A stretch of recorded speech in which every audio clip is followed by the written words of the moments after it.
The Arizona We sun can't had no stay mercy. here. It Mom, beat I'm down on the scared. cracked asphalt like a hammer on an anvil, How can we trust turning you? the roadside into a shimmering mirage of heat and desperation. The temperature had climbed past 100 degrees 2 hours ago, and it showed no signs of backing down. Carolyn Whitmore stood at the edge of the parking lot, her hands shielding her eyes from the glare. Her lips were cracked, her throat burned with thirst, and her feet blistered and bleeding inside worn sneakers, screamed with every step she took. But none of that mattered. What mattered were the two small figures clinging to her legs, their faces red and streaked with tears. They no longer had the moisture to cry. Rosie and Wyatt, her twins, her everything. 3 years old and already learning that the world could be cruel beyond measure. Carrie looked down at them, at their sunburned cheeks and their exhausted eyes, and felt something break inside her chest. Not her heart. That had broken years ago. This was something deeper. Something more fundamental. Her pride. She looked through the window of the roadside diner. Inside, she could see people eating, actually eating. Burgers and fries and tall glasses of sweet tea with ice cubes clinking against the sides. The sight made her stomach cramp so violently she had to grip the doorframe to stay upright. 2 days. She hadn't eaten in 2 days. The kids had done better. Yesterday morning, she'd found half a muffin at a gas station. Someone had left it on a table barely touched. She'd grabbed it before anyone could see, split it between the twins, and told them Mommy wasn't hungry. The lie had tasted worse than the hunger. Now here she stood 6 miles from where her car had finally given up the ghost, with no money, no phone, no plan, and 2 babies who were looking up at her like she had all the answers. She had nothing. Nothing except the desperate courage that comes when you've got nowhere left to fall. Through the window, she spotted him, a man sitting alone at a corner booth, big, broad shoulders that had clearly seen decades of hard labor, a thick beard more gray than black covering half his face. His arms were sleeved in tattoos that disappeared beneath a black t-shirt. He wore a leather vest covered in patches she didn't recognize, a skull with wings, words in Gothic script, a desert landscape. He looked like the kind of man mothers warned their daughters about. He looked dangerous. But he was also eating alone, and his plate was piled high with food. Bacon, eggs, hash browns, toast. More food than one person could possibly finish. Carrie's hand found the door handle before her brain could talk her out of it. Every instinct screamed at her to run, to find another way, to maintain what little dignity she had left. But dignity doesn't feed your children. Pride doesn't stop their stomachs from hurting. And fear doesn't matter when you've already lost everything else. She pushed open the door. The air conditioning hit her like a wall of mercy. Cool and clean and so overwhelming after hours in the desert heat that her knees nearly buckled. Behind her, the twins stumbled inside their small hands, gripping her shirt like it was the only thing keeping them tethered to the earth. The diner fell quiet, not completely. The ceiling fan still hummed. Somewhere in the back, dishes clattered. But the conversation stopped. The forks paused halfway to mouths. Every eye in the place turned toward the woman in the dirty sundress, with the 2 filthy children attached to her legs. Carrie kept her gaze fixed on the man in the corner booth, 1 foot in front of the other. Just keep moving. Don't think about how you look. Don't think about what you're about to do. Just move. The man hadn't looked up yet. He was focused on his plate, cutting his bacon into precise squares with the methodical attention of someone who'd learned to appreciate every meal. His hands were scarred, thick fingers marked with the evidence of a life lived hard. Carrie stopped at the edge of his table. Her voice came out as barely a whisper. "Excuse me, sir." The man's hands stopped moving. "I'm so sorry to bother you." He set down his knife and fork with deliberate care. "But when you're finished," he still hadn't looked up. Could we have what's left on your plate?"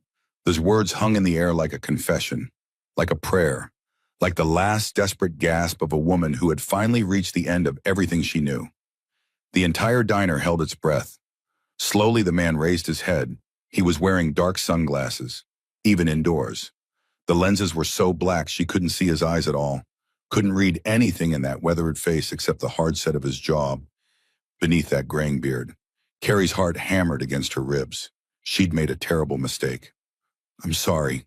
The words tumbled out in a rush. "I shouldn't have." "We'll just go. I'm sorry. I'm so sorry. We'll just..." "Wait." The word wasn't loud, but it stopped her cold. The man pushed his sunglasses up onto his head, and Carrie found herself staring into the bluest eyes she'd ever seen, pale and clear and startling against the tanned leather of his face. And in those eyes, she saw something she hadn't expected, something she hadn't seen directed at her in years: kindness. How long since they ate? His voice was rough, low and gravelly, like stones tumbling in a riverbed. But there was no cruelty in it, no judgment, just a simple question asked by a man who seemed to actually want the answer. Carrie's throat closed up. She couldn't speak, couldn't admit out loud what kind of mother let her babies go hungry. Mama, a small voice tugged at her consciousness. Wyatt's face pressed against her hip, his eyes huge and glassy with exhaustion. Mama, my tummy hurts. Something shifted in the biker's expression. His jaw tightened. He raised his hand and Carrie flinched backward, yanking the children with her. Old reflexes, hard-learned lessons. The automatic response of a woman who'd spent 5 years learning what raised hands meant, but he was only signaling the waitress. Denise. His voice carried across the diner without him raising it. The waitress, a tired-looking woman in her 50s with kind eyes in a coffee-stained apron, looked up from behind the counter. 3 more of everything I ordered, and make it quick. Denise hesitated. Hank, honey, I can't just... Triple it if you have to. He didn't take his eyes off Carrie. These kids need to eat now, not in 20 minutes. Something passed between them. Some unspoken understanding that Carrie couldn't quite read. Denise nodded slowly.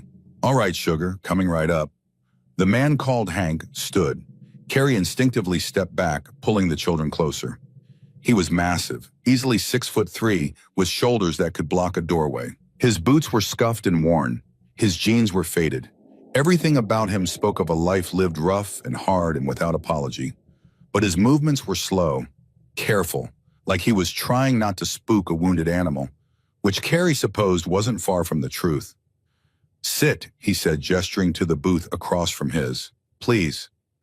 Carrie hesitated. Every survival instinct she'd developed over the past 5 years screamed at her to grab the kids and run. Men who seemed nice always had an angle, always wanted something. Travis had taught her that lesson with his fists, but Rosie's little hand squeezed hers, and Wyatt let out a small whimper, and Carrie's maternal desperation overrode her fear.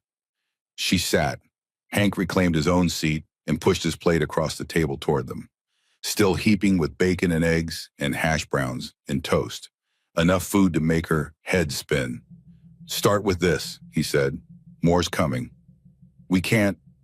You can and you will. His voice was firm but not unkind. When's the last time you ate mama? Carrie flinched at the title. She didn't feel like anyone's mama right now. She felt like a failure. That's what I thought. Hank broke off a piece of toast and held it out to Wyatt, who was staring at the food with desperate, hungry eyes. Go ahead, little man. It's yours. Wyatt looked at Carrie for permission. She nodded, not trusting her voice. He snatched the toast like someone might take it away, cramming it into his mouth with both hands. Crumbs scattered everywhere. He barely chewed before swallowing. Rosie followed suit, grabbing a strip of bacon and devouring it with the frantic energy of the truly starving. Carrie watched them eat, her children, her babies, eating scraps from a stranger's plate because their mother couldn't provide for them. Her eyes burned with tears she refused to shed. Not here, not in front of this stranger who was showing her more compassion than she deserved. Thank you. The words came out broken. You don't have to do this. Yeah. Hank leaned back in his seat, crossing his arms over his chest. I do. He was quiet for a moment, watching the children eat. His expression was unreadable, but there was something in the set of his shoulders. Something that looked almost like recognition. I got kids, he said finally. Twins, actually. Girls. They're 12 now. Live with their mama in California. Carrie looked up sharply. A biker with kids. Joint custody, apparently. The world kept surprising her today. How old are yours? Hank asked. 3. They turned 3 in February. Good age. A sad smile crossed his face. Old enough to have personalities. Young enough to still think you hung the moon. The smile faded. Enjoy it while it lasts. Denise arrived with plates piled high. Pancakes, Scrambled eggs, bacon, fresh fruit, orange juice in tall glasses with bendy straws. The smell made Carrie's stomach cramp so badly she had to grip the edge of the table. Eat, Hank commanded. You can't take care of them if you're running on empty. Carrie wanted to protest, wanted to maintain some shred of dignity, but her body betrayed her. She picked up a fork and took a bite of eggs, and it was like her entire system came roaring back to life. Flavor and warmth and sustenance flooding through her like water through a drought-cracked desert. She had to force herself to eat slowly, had to remind herself that gorging after fasting would only make her sick. Hank watched them eat without saying anything, occasionally sipping his coffee. It should have been uncomfortable being watched like that, but somehow it wasn't. He wasn't leering or judging. He was just there, present, solid, like a guardian standing watch. After a few minutes, when the children had slowed down enough to breathe between bites, Hank spoke again. "Where you headed?" Carrie stiffened. The question felt loaded, dangerous. "Phoenix." The lie came automatically. "My sister lives there." Hank's expression said he knew it was a lie, but he didn't call her on it. "That's about 60 miles northeast. How you planning to get there?" "We'll figure something out." With no car and no money, Carrie's fork clattered against her plate. "How did you—" "Saw you walk in from the highway." Hank's voice remained neutral, factual. "Saw the blisters on your feet and the sunburn on your shoulders. Saw how you counted out change before you came in here, then put it back in your pocket when you realized it wasn't enough." He met her eyes directly. "I'm not trying to make you feel bad, Mama. I'm trying to understand what kind of help you need." "I don't need help." The words came out automatically even as she sat there eating food this stranger had bought her, wearing clothes she'd slept in for 3 days with children who'd been walking through the desert because their car had died. The absurdity of the denial wasn't lost on her. "Okay," Hank said it easily without mockery. "Then let me rephrase. I'm offering help. Whether you take it or not is your call." "Mama," Wyatt tugged on her sleeve, his voice small. "My feet hurt." She looked down and saw blood seeping through his worn sneakers. Fresh guilt crashed over her like a wave. They'd walked too far, way too far for little legs. "Let me see, baby." She reached for his foot. "Not here." Hank interrupted. "Denise, can we get a first aid kit?" "Sure thing, Hank." The waitress disappeared behind the counter. Hank pulled out his phone and made a call, speaking in low tones. Carrie caught fragments. "2 kids. Need transport. Yeah, the compound. 20 minutes. When he hung up, he looked at Carrie directly. "My garage is about 15 miles from here. I can take a look at your car, see what's wrong with it. If it's fixable, I'll fix it. If it's not, I can get you a loaner until you figure out your next move." He paused. "You and the kids can stay in our guest quarters. Clean beds, hot showers, food in the kitchen. No cost, no strings." Carrie's hands started shaking. This was too much, too generous. Nobody did this without wanting something. "What do you want from me?" The question came out harsh, defensive. The voice of a woman who'd learned the hard way that kindness always came with a price. Hank didn't flinch. "Nothing." He let the word hang there. "But I know that look in your eyes. I've seen it before. Someone's got you running scared, and you're so used to being hurt that kindness feels like a trap." Carrie's breath caught. How did he know? "How could he possibly I help people?" Hank continued. "It's what my club does. We're veterans, most of us. We've seen things, done things, we came home broken. This," he gestured vaguely, "helping folks who've got nowhere else to turn. It helps us remember we're still human, still capable of doing something good. Your club, Desert Riders MC, we're a motorcycle club." He must have seen something in her face because he added, "But we're not what you're thinking. We're not criminals. We're just guys who found each other when the VA gave up on us." He pulled out a business card and slid it across the table. "That's our website. You can look us up while you decide if you trust me or not." Carrie picked up the card with trembling fingers. The logo showed a motorcycle silhouette against a desert sunset, an American flag in the background. Desert Riders MC in bold letters across the top. Underneath, brotherhood, service, honor. Why? The question was almost inaudible. Why would you do this for strangers? Hank was quiet for a long moment. When he spoke, his voice carried old pain. Because 10 years ago, I was right where you are, broken down on the side of the road, out of money, out of options. Two little girls in the back seat who were counting on their daddy to fix everything.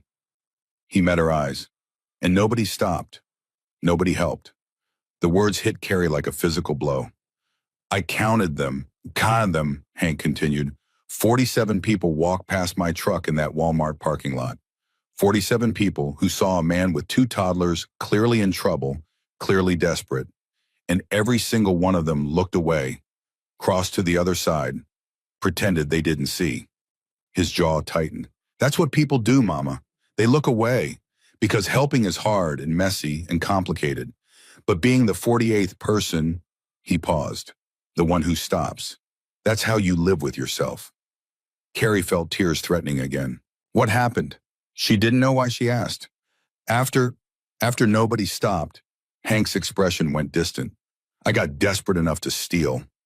Formula and diapers for my girls, got caught, spent 6 months in county, lost custody for 2 years. His voice was flat, matter of fact. By the time I got them back, they barely knew me. He looked at her directly. I swore if I got the chance, I'd be the person who stopped, who helped. So yeah, Mama, I'm that person today, for you and your babies. Rosie, who'd been quietly working on her pancakes, suddenly spoke up. Are you a good guy or a bad guy? The question was so pure, so direct. The kind of question only a 3-year-old would have the courage to ask. Hank's hard expression cracked into a genuine smile. That's a real good question, sweetheart. He seemed to consider it seriously. I've been both at different times in my life, but today I'm trying real hard to be a good guy. Rosie studied him with the intensity only children possess.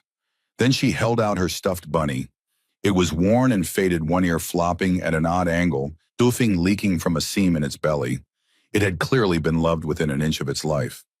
Mr. Buttons thinks you are good. Something shifted in Hank's face.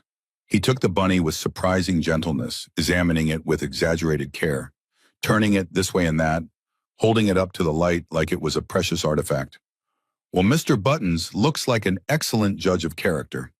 He held the bunny to his ear as if listening intently. What do you think, Mr. Buttons? Should we trust this guy? Rosie giggled. The sound hit Carrie like sunshine breaking through storm clouds. That was the first moment of pure joy she'd heard from her daughter in weeks. Mr. Buttons says yes, Hank declared solemnly, handing the bunny back, but only if your mama agrees. 3 pairs of eyes turned to Carrie, her children looking at her with desperate hope, Hank looking at her with patient understanding and absolutely no pressure.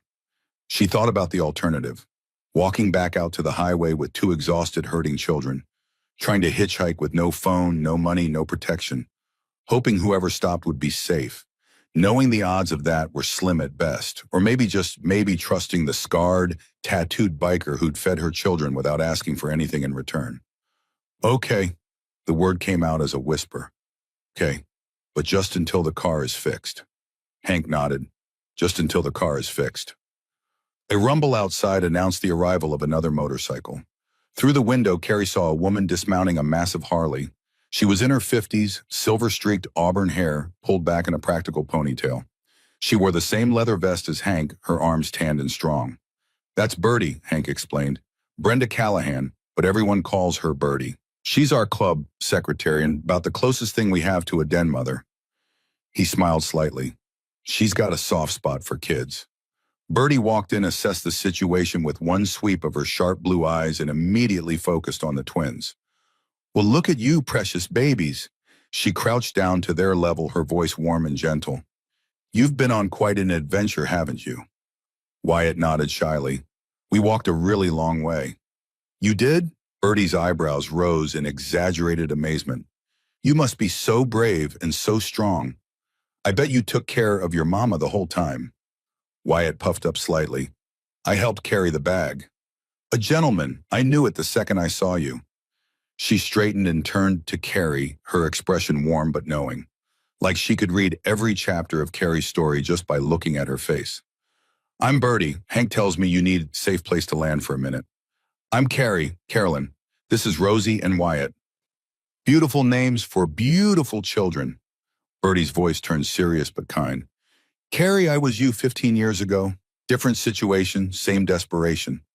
She glanced at Hank. These men saved my life. Let them save yours. The words hit Carrie like a physical blow. She wasn't alone, hadn't been the first, wouldn't be the last. Something in her chest, something that had been clenched tight for years, began to loosen. Let's go home, Bertie said gently. Hank's bike has a sidecar. He built it for his girls. The babies can ride there. You can ride with me. She smiled. Sound good? Carrie looked at her children, who were eyeing the motorcycles through the window with wide-eyed wonder. She looked at Hank, who was paying the check without fanfare. She looked at Bertie, whose eyes held the wisdom of someone who'd walked this road before. And then she looked at the highway beyond, stretching endlessly toward a horizon that held nothing but more running, more fear, more hunger. Okay, she said, stronger this time. Let's go. Hank helped load the twins into the sidecar, buckling them in with practiced ease. They squealed with delight as he handed them child-sized helmets, pink for Rosie, blue for Wyatt. Always got spares, he explained, adjusting the straps with careful attention. For when my girls visit. The casual mention of his daughters sparked something in Carrie, a recognition that this man understood. He knew what it was like to love children, to want to protect them, to fail them, and fight like hell to make it right. She climbed onto the back of Bertie's bike, her arms wrapping around the older woman's waist. First time, Bertie called over the engine's roar. Yes. Then hold on, honey, and trust me, I've never dropped a passenger yet. The bikes roared to life, and Carrie's stomach lurched as they pulled onto the highway. But as the wind whipped through her hair, and the sun warmed her back, and the desert stretched out around them in all its harsh beauty, she realized something stunning. For the first time in 5 years, she wasn't afraid. The ride took 20 minutes. 20 minutes of wind and sun and the rumble of powerful engines beneath them. 20 minutes of watching the desert landscape transform from barren highway to something more remote, more wild. Carrie had expected something rough, maybe a few trailers and some broken-down bikes, a rundown compound where hard men drank hard liquor and did things she didn't want to think about. What she saw instead made her breath catch. A sprawling property surrounded by a neat fence, several well-maintained buildings arranged around a central courtyard. A vegetable garden flourished on one side. A children's playground stood on the other, swings and slides, and a sandbox, all in good repair. An American flag snapped in the wind from a tall pole in the center. Half a dozen motorcycles were parked in organized rows, gleaming in the afternoon sun. Several people were visible, working on various projects. A woman tending the garden, a man painting a fence, someone working under the hood of a pickup truck. It looked like a community. It looked like a home. Welcome to Desert Riders MC, Bertie announced as they pulled up to the gate. Population 12 full-time residents, another 20 or so who drift in and out. All veterans except me. She smiled. They made an exception for this stubborn old woman. A man in his 30s approached as they dismounted. He had kind eyes, a quick smile, and a prosthetic left leg visible below his cargo shorts. He moved with the easy confidence of someone who'd long since made peace with his body's limitations. Pete Brennan, he introduced himself, offering Carrie his hand. Doc, they call me. Army medic retired. His eyes dropped to Wyatt, who was limping as Hank lifted him from the sidecar. Hank says your little one's got some blisters that need tending. Before Carrie could respond, Pete was already crouching down to Wyatt's level. Hey there, buddy. I heard you walked a really long way today. That true, Wyatt nodded solemnly. 6 whole miles. 6 miles, man. That's incredible. You know what that makes you a warrior. You know what warriors get. He reached into his pocket and produced a lollipop. They get rewards. Wyatt's eyes went wide. Is it okay? Pete looked up at Carrie. Sorry, should have asked first. Yes, thank you.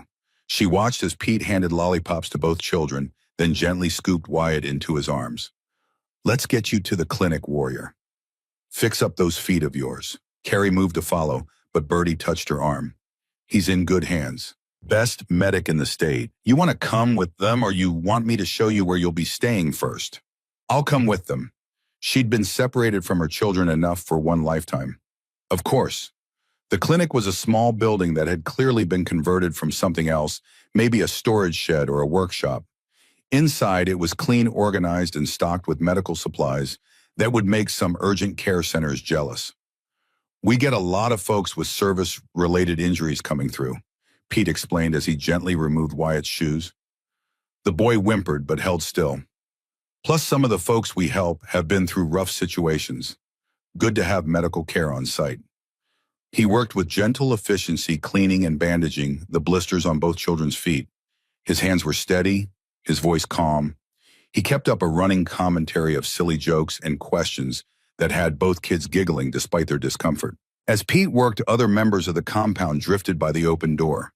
A grizzled man in his 60s with a Vietnam-era patch on his vest. A woman in her 40s with laugh lines and sad ease. A young guy maybe 25 with burn scars covering half his face. All of them bayed or nodded to the twins. All of them smiled. There we go, little man. Pete finished with Wyatt and turned to Rosie. Good as new. Well, almost. You're going to want to stay off those feet for a day or two, okay? That means lots of sitting and playing quiet games. But I want to play on the playground, Wyatt protested.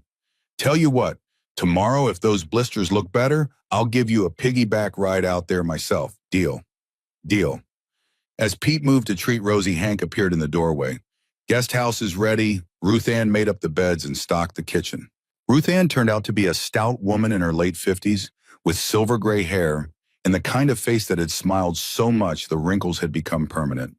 She met them at the guest house with a basket of fresh bread and a warmth that felt almost maternal. You poor things, she said, ushering them inside. Come in, come in. I've got everything set up. The guest house was a small cottage at the edge of the property, separate from the main buildings but close enough to feel connected. Inside, it was simple but comfortable. 2 bedrooms, a bathroom, a small kitchen and living area. Everything was clean. Everything was safe. But it was the little details that made Carrie's throat close up. Child-safe locks on the cabinets, a basket of toys in the corner, children's toothbrushes still in their packages on the bathroom counter, a nightlight in each bedroom.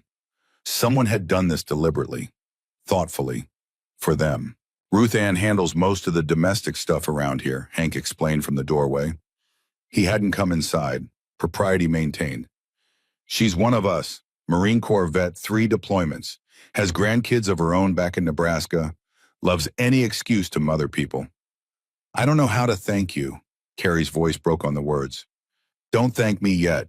Save it for when your car is fixed and you're back on your feet. He turned to leave, then paused. Carrie, she looked up. Lock this door behind me. You're safe here, but lock it anyway. Whatever peace of mind that gives you, take it. He understood. Somehow this scarred biker with the gentle eyes understood that safety wasn't just about locked doors. It was about the choice to lock them yourself. Hank, Carrie called out as he stepped off the small porch. Why do you all do this, really? He was quiet for a moment, silhouetted against the setting sun. Because guys like us, we've done a lot of things we're not proud of. In the service, after the service. During the years we were trying to figure out how to be human again. He half turned his profile sharp against the fading light. This helping people like you, this is how we make it right. One person at a time.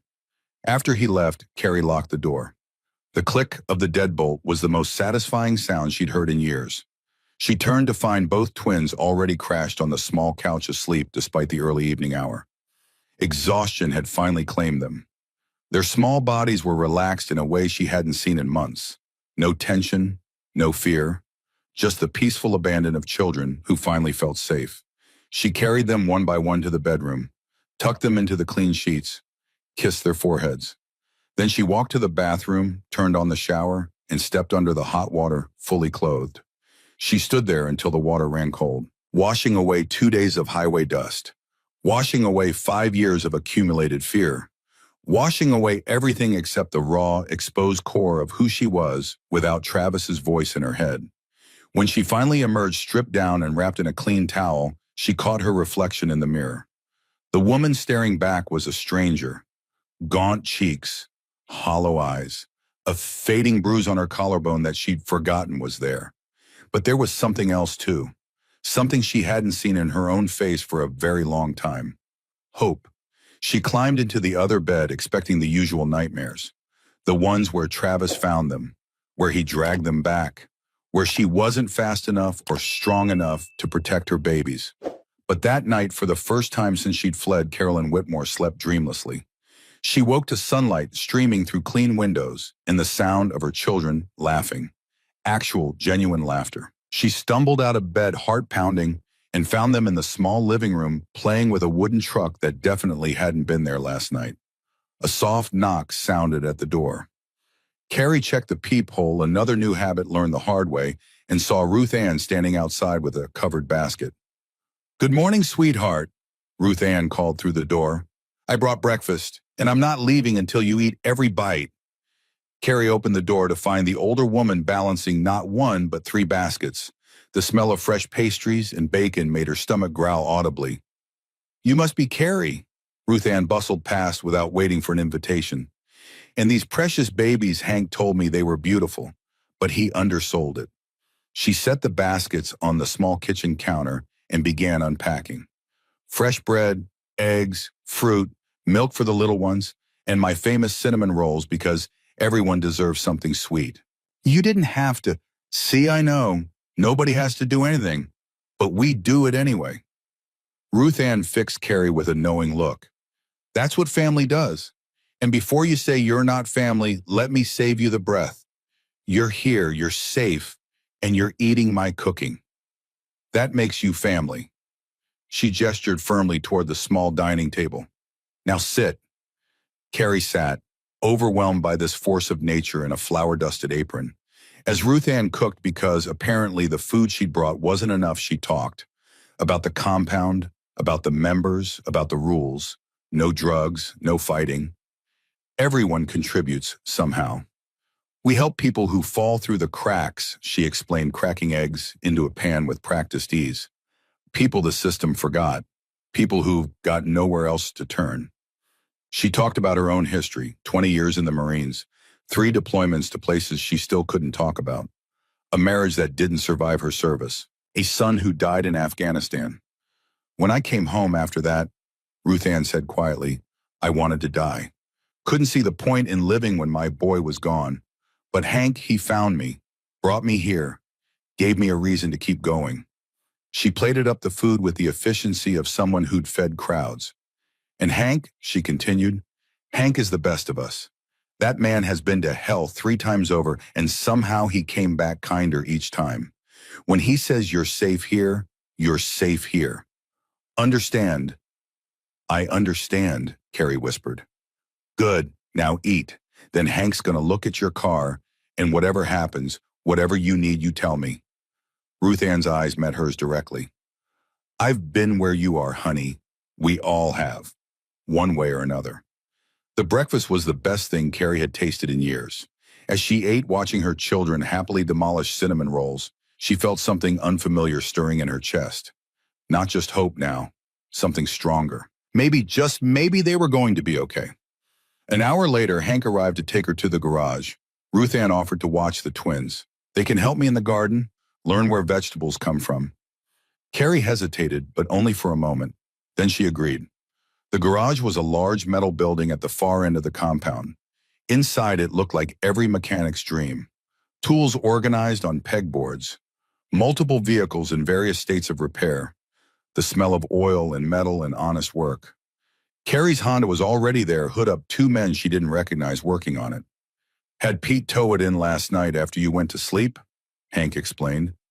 "Wanted to take a look before I gave you the news." Carrie's stomach dropped. "Bad." "Depends on your definition of bad." He led her to the car and pointed at the engine. To Carrie, it looked like chaos. Metal and wires and parts she couldn't identify. "Engine's blown. Transmission shot. Even if I could fix it, which I probably could, it'd cost more than the car's worth. And she'd just die on you again in another 100 miles. Carrie's vision blurred. Her car. Her only way out. Her only asset. Gone. Hey. Hank's voice gentled. "It's okay, we've got a solution." "What solution? I don't have money. I can't pay you, I can't." "Carrie, look at me." She forced herself to meet his eyes. "I've got a truck. 2003 Toyota Tacoma. Bulletproof engine, runs like a dream. It's been sitting in storage because I've got more vehicles than I need." He paused. I'm giving it to you. Carrie's brain couldn't process the words. Giving, signing the title over. Free and clear. Only condition is you drive safe and keep the oil changed. I can't accept that. That's too much. That's exactly what you need. Hank's voice was firm. Carrie, I'm not stupid. You're running from something, someone. I'm not gonna ask who or what because that's your story to tell if and when you want to. He met her eyes directly. But I know that whatever you're running from, you need to be able to keep running if necessary. The words hit her like a physical blow. He knew. He understood. And he wasn't trying to trap her or control her or force her to stay. He was giving her the one thing she needed most. Freedom. Why? The question came out broken. Why would you do this for someone you don't even know? Hank was quiet for a long moment. I told you I spent time in jail, right? What I didn't tell you is why I got caught. He leaned against the workbench, arms crossed, stealing formula and diapers from my girls. But before I got caught, I spent 3 nights in a Walmart parking lot, sitting in my truck, trying to convince myself to go in and steal what they needed. His voice dropped. And you know how many people walked past my truck? How many people saw me with 2 toddlers, clearly in trouble, clearly desperate? Carrie shook her head. 47. I counted. 47 people who looked away, who crossed to the other side of the parking lot, who pretended they didn't see. He pushed off from the workbench. I swore that day, if I ever got back on my feet, if I ever had anything to give, I'd be the one who stopped. I'd be the 48th person. He pulled a set of keys from his pocket and pressed them into Carrie's hand. The truck's out back. Take it for a test drive. Make sure it feels right for you and the kids. And if you decide you need to leave tonight, tomorrow, next week, you go. No questions asked. He paused. You don't owe me anything, except to do the same for someone else someday, when you can. Carrie stared at the keys in her hand. They felt impossibly heavy, weighted with a kindness she'd forgotten existed in the world. Hank, go test drive the truck, he interrupted gently. We'll talk more later. Right now, you need to know you've got options. That's the first step to everything else.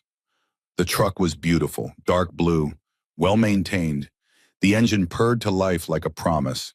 Carrie sat in the driver's seat for a long moment, hands on the wheel, mind spinning. She could leave right now, grab the twins, drive away, never look back. These people had already given her everything she needed to disappear again. But for the first time since she'd fled her marriage, Carrie wondered if maybe she was done running. Maybe it was time to stand still, to heal, to let her children be children, to remember what it felt like to be human instead of hunted. She turned off the engine, pocketed the keys, and walked back to find Hank. Well, he asked, it's perfect. She took a breath. But I'm not leaving yet. If the offer still stands to stay a while, just until I figure out my next move, I'd like to accept. Something like relief crossed Hank's face. The offer stands, as long as you need it. And I want to help. I can't just take without giving something back. I'm good with numbers. I can cook. We'll find you something, Hank assured her. Nobody rides free around here. Everyone contributes what they can. He smiled slightly. But today you rest. Tomorrow we'll talk about how you fit into this community. Community, family, home. Words Carrie had thought she'd lost forever. As she walked back to the guest house to find her children, she felt the weight of 5 years of fear beginning to lift from her shoulders. She wasn't naive. She knew this fragile peace couldn't last forever. Eventually, she'd have to deal with the reality of her situation. Eventually, Travis might find them.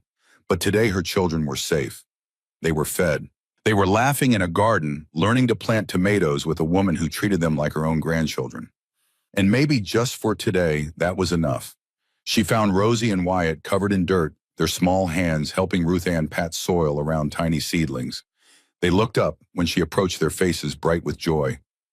Mama, we're growing tomatoes. And carrots, Rosie added. Ruth Ann says we can water them every day. Carrie knelt beside them, pulling them both into a hug. That sounds wonderful, babies. Are we staying here, Mama? Rosie asked, her voice small and hopeful. Please, can we stay? Carrie met Ruth Ann's eyes over her daughter's head. The older woman nodded understanding, passing between them without words. Yes, baby. Carrie was surprised by the certainty in her own voice. "We're staying for a while, is that okay?" Both children erupted in cheers. Carrie let their joy wash over her. Behind her, unnoticed, Hank leaned against the garage door watching the small family in his garden.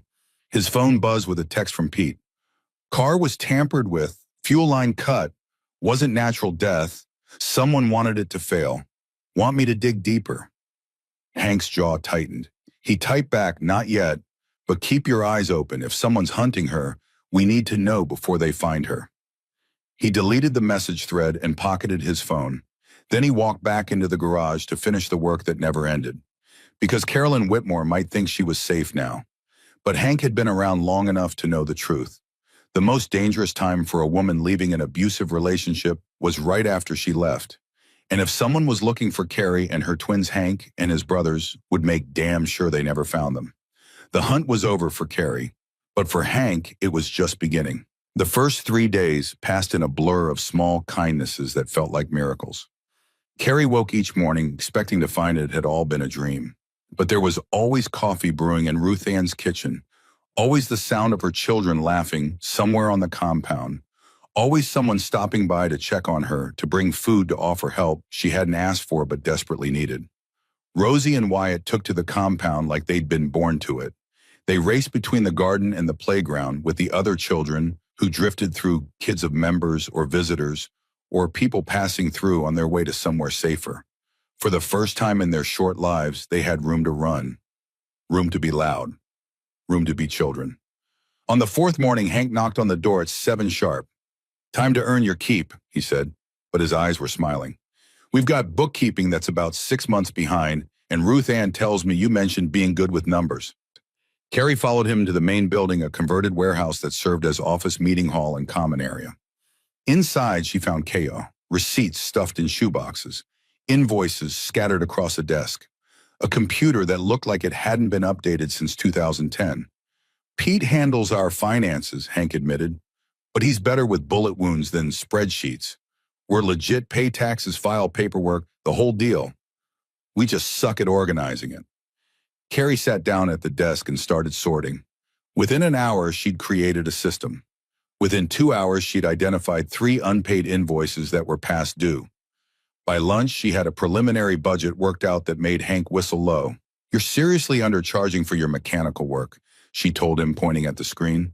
"You could raise your rates by 20% and still be competitive. We charge what people can afford. That's noble, but you can't help anyone if you go bankrupt." Carrie pulled up another screen. "What if you charge full price to people who can pay it and use that profit to subsidize the ones who can't?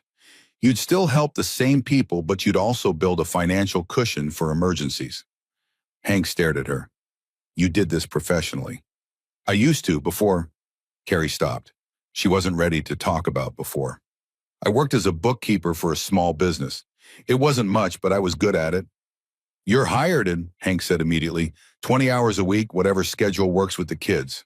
We'll pay you. You're already paying me in housing and food. And we'll pay you." "Oh," Hank repeated firmly. "Everyone who works gets paid. That's the rule. Nobody's a charity case here." The word hit Carrie wrong. Charity case. That's exactly what she was. What she'd always be. Someone who needed rescuing, who couldn't make it on her own. Hey. Hank's voice cut through her spiral. "I see that look. That's shame talking. And shame's a liar." He leaned against the desk. "You think Ruth Ann doesn't get paid for the cooking she does? Or Pete for the medical care? Or any of the others for the maintenance work they do?" He shook his head. "Everyone contributes what they can. Everyone gets compensated for it. That's how communities work. That's how we survive." Carrie's throat tightened. "I don't know how to accept this." "Start by saying thank you and meaning it." "Thank you." And she did mean it. The words felt strange in her mouth, unfamiliar but not unwelcome. Hank nodded. "Good. Now I've got a bike to rebuild, and you've got about 6 more boxes of receipts to sort through. Ruth Ann's watching the twins if you want to check on them during your break." He left, and Carrie turned back to the computer. For the first time in 5 years, she had a job. A real job. Something that was hers. Something that mattered. Something that made her feel human instead of hunted. She worked until her eyes burned. until the chaos had become order, until small footsteps thundering toward the office door pulled her from her focus. Mama! Mama! Wyatt burst through the door, Ruth Ann close behind, looking apologetic. Mama, there is puppies, baby puppies, and they're so tiny, and Ruth Ann says maybe we can slow down, baby.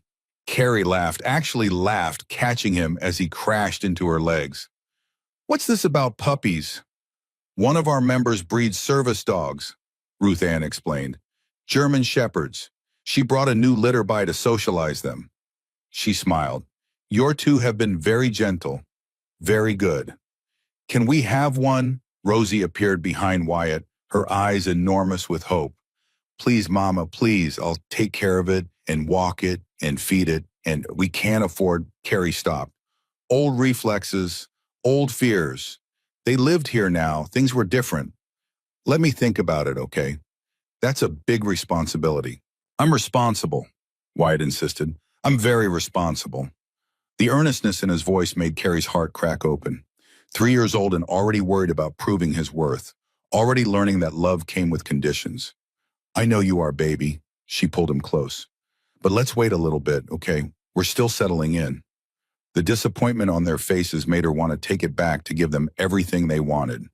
But Ruth Ann caught her eye and gave a subtle nod. The right call. Kids needed boundaries, needed stability, needed to learn that not every want could be immediately satisfied. Come on, little ones, Ruth Ann said, herding them toward the door. Let's go make lunch. You can help me roll out the biscuit dough. After they left, Carrie sat back in her chair and pressed her palms against her eyes. A puppy. Her children wanted a puppy. Such a normal thing. Such an ordinary childhood desire. And she'd almost said no out of pure habit. She was still sitting there when Pete stuck his head in the door. Hey, Carrie, got a minute? Sure, what's up? Pete came in and closed the door behind him. His expression was serious in a way that made her stomach tighten. I need to ask you something, and I need you to be straight with me. Carrie's blood went cold. Are you running from someone? The question hung in the air. Why do you ask? Because your car didn't just break down. Pete pulled out his phone, showed her a photo.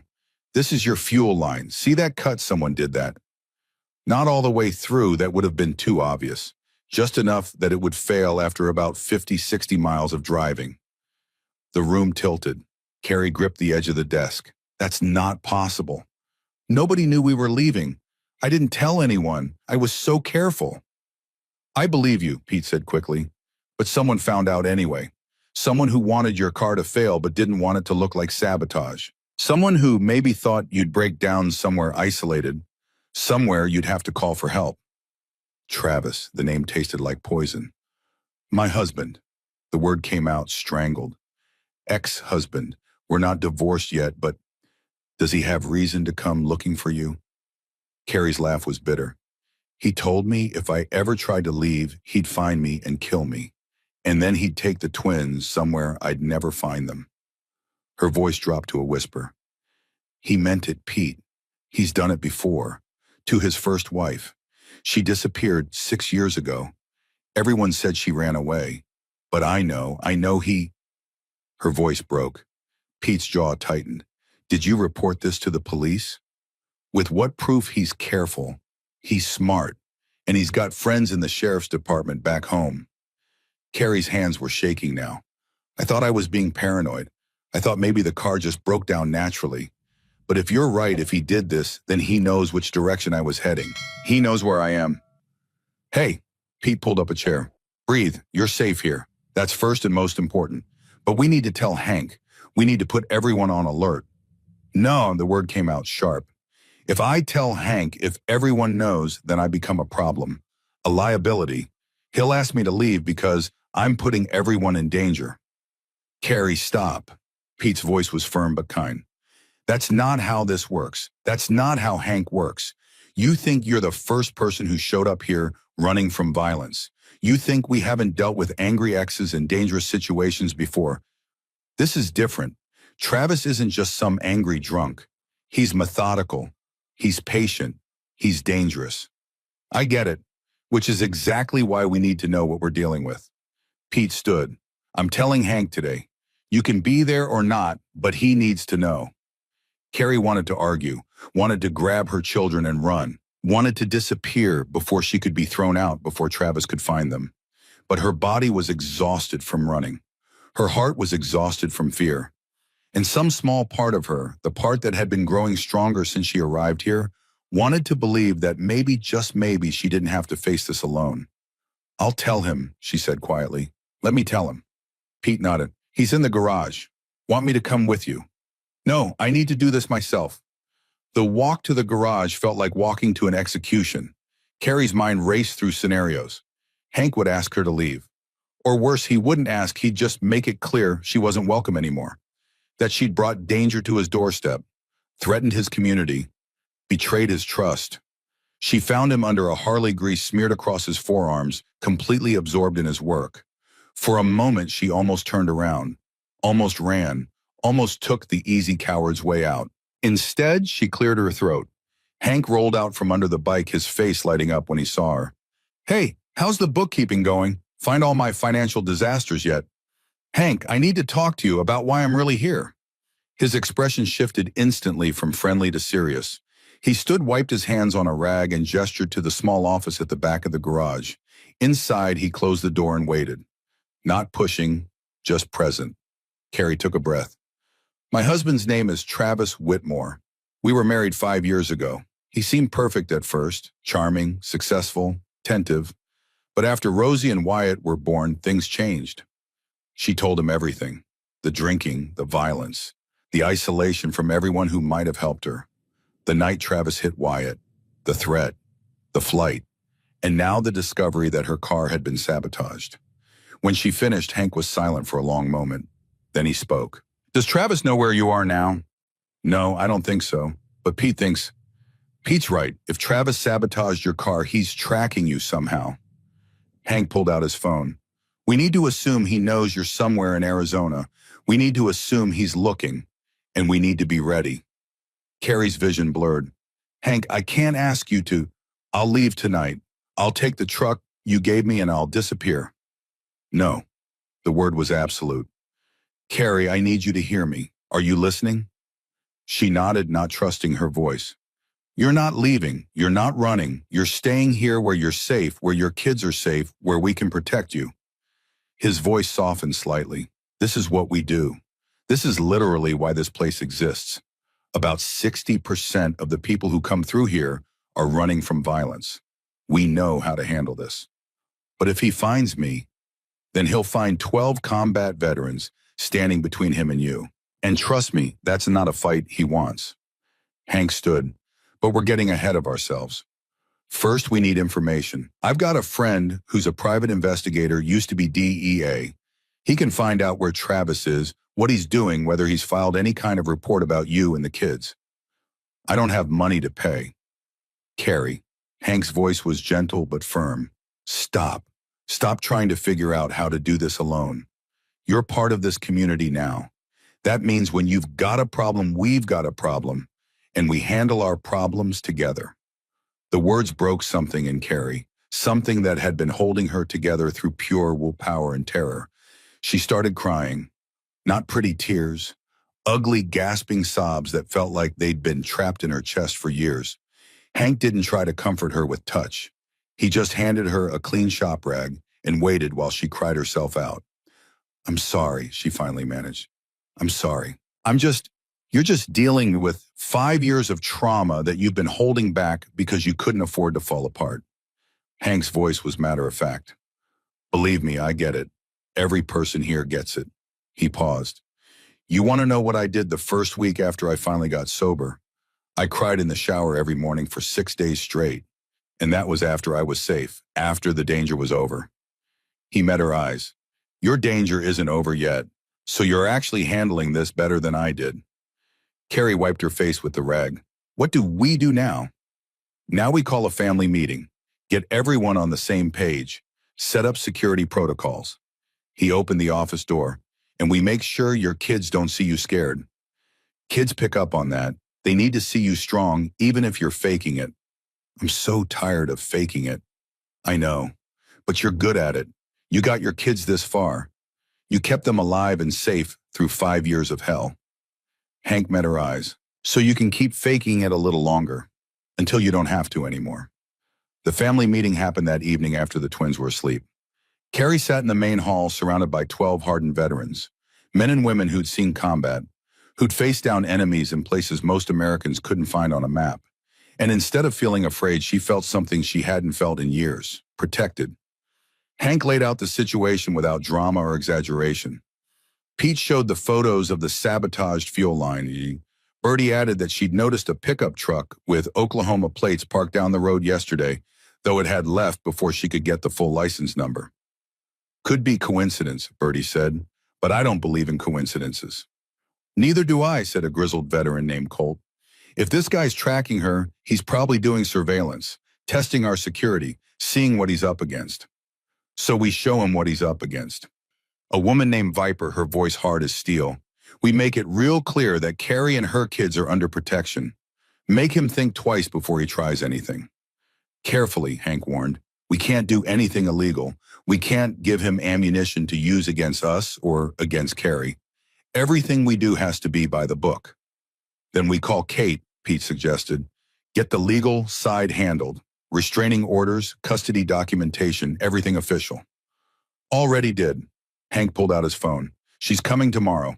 She's also bringing a friend who specializes in domestic violence cases. We're going to make sure Carrie has every legal protection available. Carrie listened to them planning her defense like she was a military objective. Part of her wanted to protest, to say she could handle it herself. But the truth was she couldn't. She'd tried handling it herself for 5 years, and it had nearly killed her. Carrie, Hank's voice pulled her from her thoughts. You still with us? I'm here, this is a lot. I know, but here's what you need to understand. He leaned forward. Travis might be smart, he might be patient, but he's also arrogant. He thinks you are helpless without him. He thinks you'll break down and beg him to take you back. His eyes met hers. Men like him always think that. But you're not helpless. You're here, you're safe, and you've got a whole community ready to stand between him and your kids.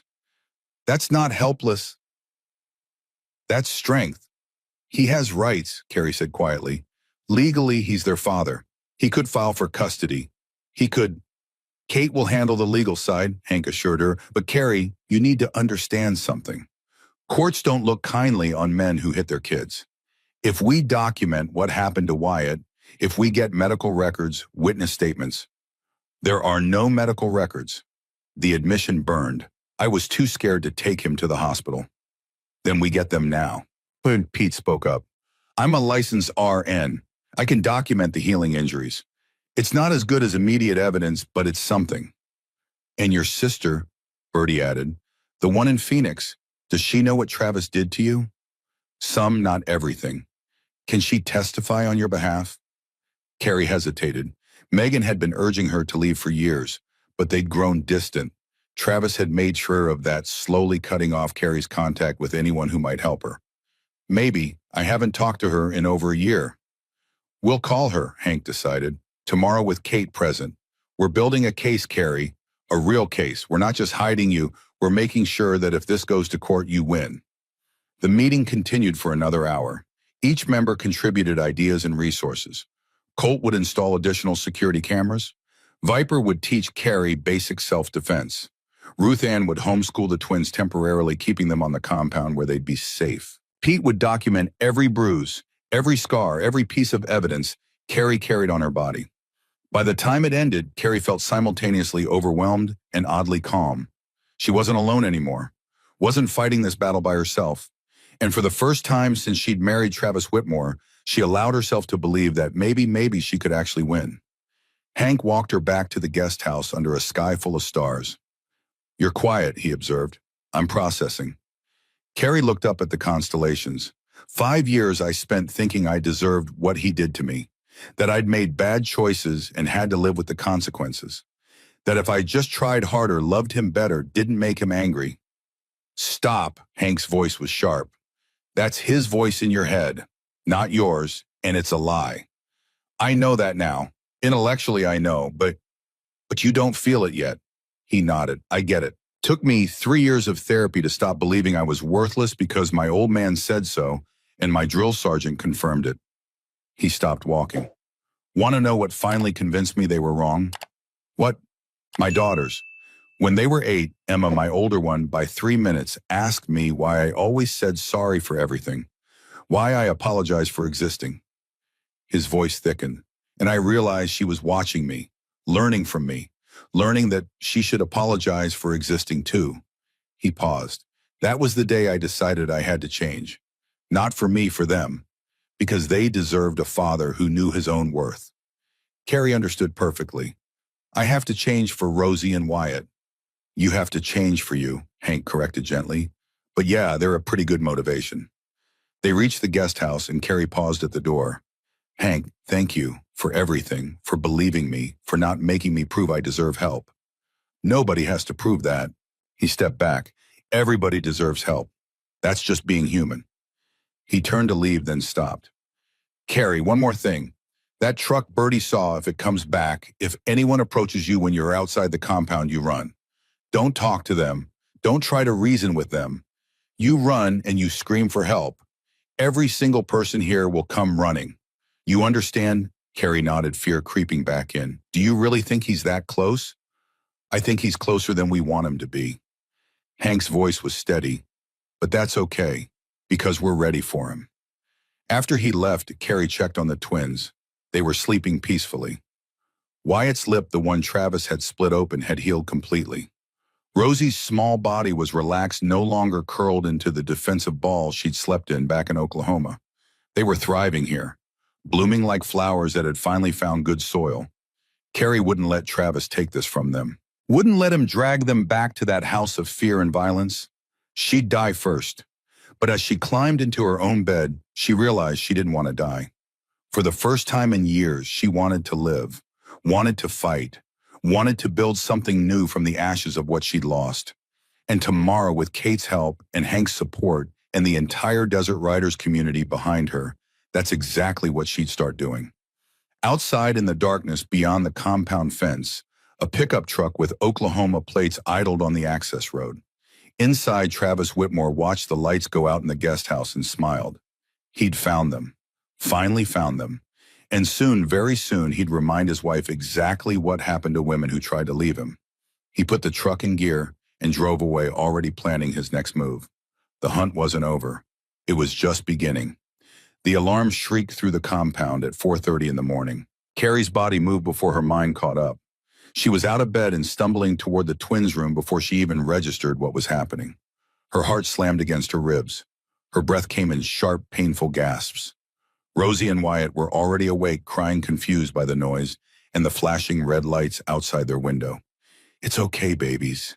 It's okay. The lie came automatically as she scooped them both into her arms. They were getting too big for this. Her back screamed in protest, but fear made her strong. We're going to play the hideout game, remember, like Ruth Ann showed you. I don't want to play. Wyatt sobbed against her shoulder. I'm scared, Mama. I know, baby, but we have to. The door burst open. Bertie stood there, already dressed, her face grim in the red emergency lighting. Safe room? Now, don't ask questions. They ran, Carrie's bare feet slapped against cold concrete as they crossed the courtyard. Around them, the compound had erupted into controlled chaos. Members emerged from buildings carrying weapons. Not guns, Carrie noticed that with some relief, but baseball bats and tire irons and one massive wrench that Colt wielded like a battle axe. The safe room was in the main building, a reinforced space with thick walls and a heavy steel door. Ruth Ann was already inside when they arrived, along with 2 other women Carrie had met only briefly. The door slammed shut behind them with a heavy metallic thunk. Bolts slid into place. What's happening? Carrie demanded, still clutching both children. They refused to be put down, and she couldn't blame them. Someone tried to breach the north fence, Ruth Ann said. Her voice was steady, but her hands shook as she checked the security monitor mounted on the wall. Cut the wire, tried to climb through. Colt caught them on the cameras. Was it? We don't know yet. Ruth Ann's eyes stayed on the screen. Hank and Pete went to investigate. They'll call when it's clear. Carrie set the twins down on a small couch against the wall. Her arms burned from carrying them, but the pain barely registered. She paced the length of the small room like a caged animal. Through the monitor, she could see flashlight beams sweeping across the property. shadows moving, voices calling to each other. But the sound was off, so she couldn't hear what they were saying. The not knowing was worse than anything. "Mama, I need to pee," Rosie whispered. There was a small bathroom in the corner. Carrie took her, and while Rosie was inside, Carrie's own stomach rebelled. She barely made it to the toilet before she vomited, her body rejecting the terror that had no other outlet. "Mama," Rosie's small voice came from outside the bathroom door. "Are you sick?" "I'm fine, baby." Another lie. "Just give me a second." She wasn't fine. She was falling apart. Because if Travis had found them, if he'd actually tried to break in, then nowhere was safe. Not this compound, not Bertie's protection, not Hank's promises. Travis would keep coming, and coming, and coming, until her phone buzzed. Hank's number. "It's not him." Hank's voice came through before she could speak. "It's some kid, maybe 19, drunk off his ass. Says he was trying to take a shortcut through our property to get to his girlfriend's house. Sheriff's on the way to pick him up." The relief that flooded through Carrie was so intense she thought she might pass out. "You're sure, you're absolutely sure it's not?" "I'm sure. Kid's got ID. Sheriff knows his family. This was just bad timing and stupidity, not an attack." Carrie slid down the bathroom wall to sit on the cold tile floor. "I can't do this," she gasped. I can't. I can't." "Hey," Hank's voice sharpened. "Breathe, you're safe. The kids are safe, false alarm. Just some dumb teenager. But next time, we'll deal with next time when it comes. Right now I need you to breathe. Can you do that for me?" Carrie forced herself to inhale. Hold. Exhale. "Good. Keep doing that. I'll be there in 5 minutes." By the time Hank arrived at the safe room, Carrie had pulled herself together enough to walk out under her own power. The twins had fallen asleep on the couch, exhausted by fear and adrenaline. Ruth Ann volunteered to stay with them while Carrie stepped outside with Hank. The pre-dawn air was cold, sharp. It helped clear her head. "I'm sorry," she said. "I fell apart in there. I don't usually." "You've been running on fumes for weeks," Hank interrupted. "Your nervous system is fried. A false alarm was always going to hit you hard." He paused. "But Carrie, this is why we have protocols. The system worked. We detected the breach. We got everyone to safety, and it turned out to be nothing." "But what if it hadn't been nothing?" "Then we would have handled it." His voice was certain, unshakable. "That's what we do." Carrie wanted to believe him. God, she wanted to believe him. But 5 years of learning that no one could protect her, that she could only protect herself, and barely made it hard to trust. "I should leave," she said quietly, "before I bring real trouble to your door." "You're not leaving," Hank's voice was firm. "And that's not me telling you what to do. That's me telling you that running won't help. Travis found you once. He'll find you again. The only difference is whether you're running alone or standing with people who've got your back." He was right. She knew he was right, but knowing didn't make the fear go away. "Kate Holloway is coming this morning," Hank continued. "She's the best domestic violence attorney in the state. She's also bringing Diane Crawford, who handles family law. Between the two of them, we're going to make sure you've got every legal protection available. And if legal protection isn't enough," Hank's jaw tightened, "then we'll cross that bridge when we come to it." Kate Holloway arrived at 9, driving a silver SUV with tinted windows. She was in her mid-40s, sharp-featured, with steel gray eyes that missed nothing. Her handshake was firm. Her manner was brisk. She radiated the kind of competence that came from decades of fighting battles most people couldn't imagine. Diane Crawford followed close behind. Younger, softer around the edges, but with a determination in her eyes that matched Kate's intensity. "Carolyn Whitmore," Kate said, settling into a chair across from Carrie in Hank's office. "I've reviewed the preliminary information Hank sent over. I need you to tell me everything. And I mean everything. No matter how embarrassing, no matter how shameful you think it makes you look. The truth is our weapon here. I can't fight with half a blade." Carrie told them. Everything. The charming man she'd met at a coffee shop 6 years ago. The whirlwind romance, the quick proposal. The first year of marriage when everything seemed perfect. And then the slow, insidious change, the criticism disguised as concern. The isolation disguised as love. The violence disguised as losing control. "When did it change?" Kate asked. "When I got pregnant. Twins high-risk pregnancy. Carrie's hands twisted in her lap. Travis was thrilled at first. Then I was put on bed rest, couldn't work, couldn't contribute financially. He started making comments about how I was getting fat, how I wasn't trying hard enough to look good for him. Verbal abuse, Diane noted, typing on her laptop. Continue. After the twins were born, I had postpartum depression. I was exhausted all the time, crying constantly, couldn't figure out how to make them stop screaming. Carrie's voice dropped. Travis said I was a terrible mother, said his mother raised 4 kids alone and never complained. Said I was weak. Kate's jaw tightened, but her voice remained neutral. When did the physical abuse start? Wyatt was 6 months old. He wouldn't stop crying, and Travis had lost his job that week. He was drunk. Carrie stared at her hands. He grabbed my arm and shook me, told me to shut the baby up or he'd do it himself. She paused. He left bruises, 5 of them, perfect finger marks. I wore long sleeves for 2 weeks until they faded. Did you document it, take photos? No, I was too ashamed. I kept thinking it was my fault, that I'd pushed him too far, that if I'd just been a better wife. Stop. Kate leaned forward. Carrie, look at me. Nothing you did caused this. Nothing you could have done would have prevented it. Travis is an abuser. That's who he is. It has nothing to do with you. Carrie wanted to believe her, but 5 years of Travis's voice in her head made it hard to accept that truth. Tell us about the incident with Wyatt, Diane prompted gently. The one that made you leave. Carrie's hand started shaking. 2 weeks ago, Travis had been drinking since noon. He was angry about something at work not getting a promotion he thought he deserved. She took a breath. Wyatt was playing in the living room with his trucks. He knocked over Travis's laptop. It was my fault. I should have moved it. I should have known. It wasn't your fault, Kate interrupted. Go on. Travis backhanded him. Wyatt flew across the room and hit the wall. His lips split open. There was blood everywhere. Carrie's voice broke. And Travis looked at me and said, clean him up. And if you ever tell anyone about this, I'll kill you and take the kids somewhere you'll never find them. Did Wyatt need medical attention? Yes, but I was too scared to take him to the hospital. I used the first aid kit at home.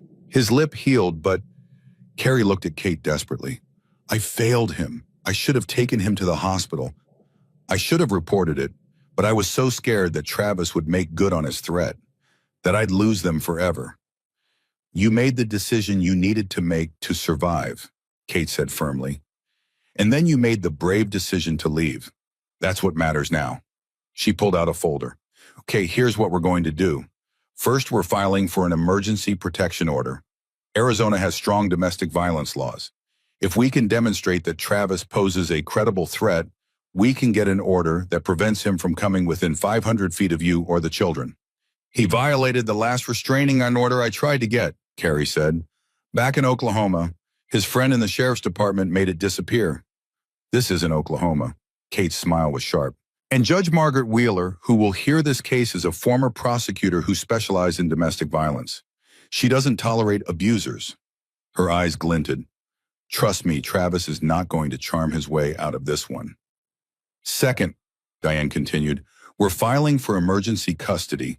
Right now, legally, Travis has equal parental rights. We need to change that immediately. We'll argue that he's a danger to the children based on the physical abuse, the threats, and the sabotage of your vehicle. Can we prove the vehicle sabotage? Carrie asked. Pete documented it with photos and a written statement. We also have his credentials as a licensed RN and his background as an Army medic. That'll hold weight. Kate Flipper through her papers. Third, we're getting you divorced. Fast. Arizona allows for expedited proceedings in cases involving domestic violence. We can have you legally separated from Travis within 60 days. Carrie felt dizzy. That fast? That fast. Kate's voice softened. But Carrie, you need to understand something. This is going to get ugly. Travis is going to fight back. He's going to hire a lawyer. He's going to try to paint you as an unfit mother. He's going to drag every mistake you've ever made into public record. She paused. Can you handle that? I don't know, Carrie admitted, but I have to try my... That's the right answer, Kate stood. Diane and I are going to get started on the paperwork. You're going to sit down with Pete, and document every injury, every incident, every threat you can remember. Dates, times, witnesses, if there were any, everything. My sister. The thought came suddenly. Megan, she knows some of it. She begged me to leave, but I was too scared. We'll contact her today, Diane promised. Her testimony could be crucial. After the lawyers left, Carrie spent 3 hours with Pete going through every scar on her body, every memory she'd tried to bury. He photographed the faded marks on her arms, the crooked finger that had healed wrong after Travis broke it 2 years ago, the small bald spot where he'd ripped out a chunk of her hair during a fight. You're doing great, Pete said quietly as he worked. I know this is hard. I feel like I'm betraying him. Carrie immediately felt stupid. I know that's crazy. I know he deserves this. But I spent 5 years protecting him, making excuses for him hiding what he did. This feels like you're breaking the rules he programmed into you. Pete set down his camera. Carrie, that's trauma bonding. It's a survival mechanism. Your brain learned that protecting Travis kept you safe. Now you have to retrain it to understand that protecting yourself keeps you safe. How long does that take? Different for everyone. But you're already doing it. You left. You asked for help. You're building a case against him. He smiled slightly. Those are all huge steps. That afternoon, Hank called her to the main building. There's someone at the gate, he said, his expression unreadable. Says he's family. Carrie's blood turned to ice. What does he look like? 50s, heavy-set, military bearing. Hank paused. Says his name is Earl Sutter. Says he's your father. The world tilted. Her father. Here. Now. Earl Sutter, who'd kicked her out when she got pregnant at 19. Who'd called her a disgrace to the family. Who she hadn't spoken to in over 10 years. How did he find me? Says your sister called him, sent him photos of Wyatt's injuries. Megan, of course. Megan, who'd been trying to reconnect their broken family for years. Who never gave up on anyone, even people who didn't deserve second chances. Do you want me to send him away? Hank asked. Part of Carrie wanted to say yes, wanted to throw her father out without even looking at him, wanted to make him feel even a fraction of the pain she'd felt when he'd abandoned her. But another part, the practical part that had kept her alive this long, recognized an opportunity. Earl Sutter was a retired Air Force colonel, 30 years of service, connections to people in high places, resources that could help her fight Travis. Let him in, she heard herself say, but you stay with him, and the kids stay with Ruth Ann. You sure about this? No, but I need to hear what he has to say. 5 minutes later, Carrie stood in Hank's office facing the man who'd disowned her over a decade ago. Earl Sutter looked older, grayer, diminished somehow. His eyes were red-rimmed. His hands shook as he clutched a baseball cap. He looked like a man who'd been carrying a weight too heavy to bear. Carrie, he breathed her name like a prayer. God, you look just like your mother. How did you find me? Megan, she called me 3 days ago, told me you'd left Travis, that you were in danger, that you needed help. Earl took a step forward and Hank immediately moved between them. I know I have no right to be here, Earl's voice cracked. I know I was a terrible father. But Carrie, please let me help you now. Help me, Carrie's laugh was bitter. Where were you when I was pregnant and homeless? Where were you when I married a man who beat me? Where were you when your grandchildren were born? I was wrong. The admission seemed to cost him everything. I was so wrong, Carrie. I was angry and stubborn and stupid. Your mother, she never forgave me. She left me 5 years ago because she couldn't stand what I'd done to you. Something flickered in Carrie's chest. Not forgiveness. Not yet. Maybe never. But something.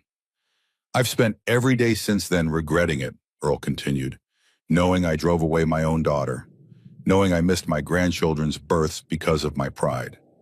Good. The word came out harsh. You should regret it. I do, and I know I can't fix it. I know I can't make up for 10 years of silence. He met her eyes directly. But Megan told me what Travis did to you, what he did to Wyatt. She sent me photos.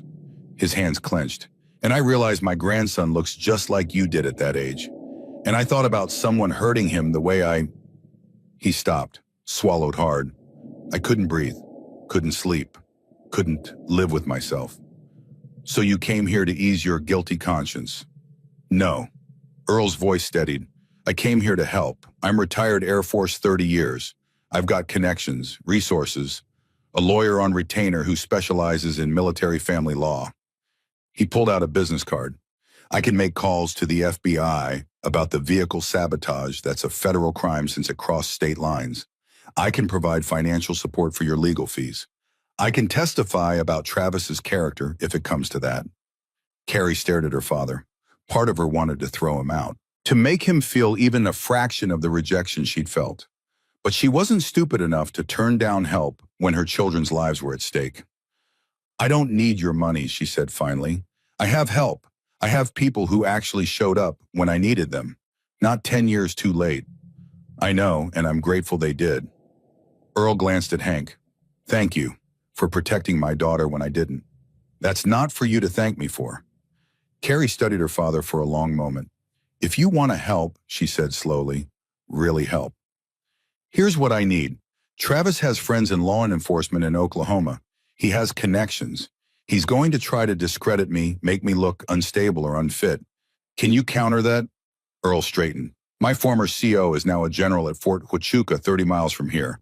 I can get you military protection if needed.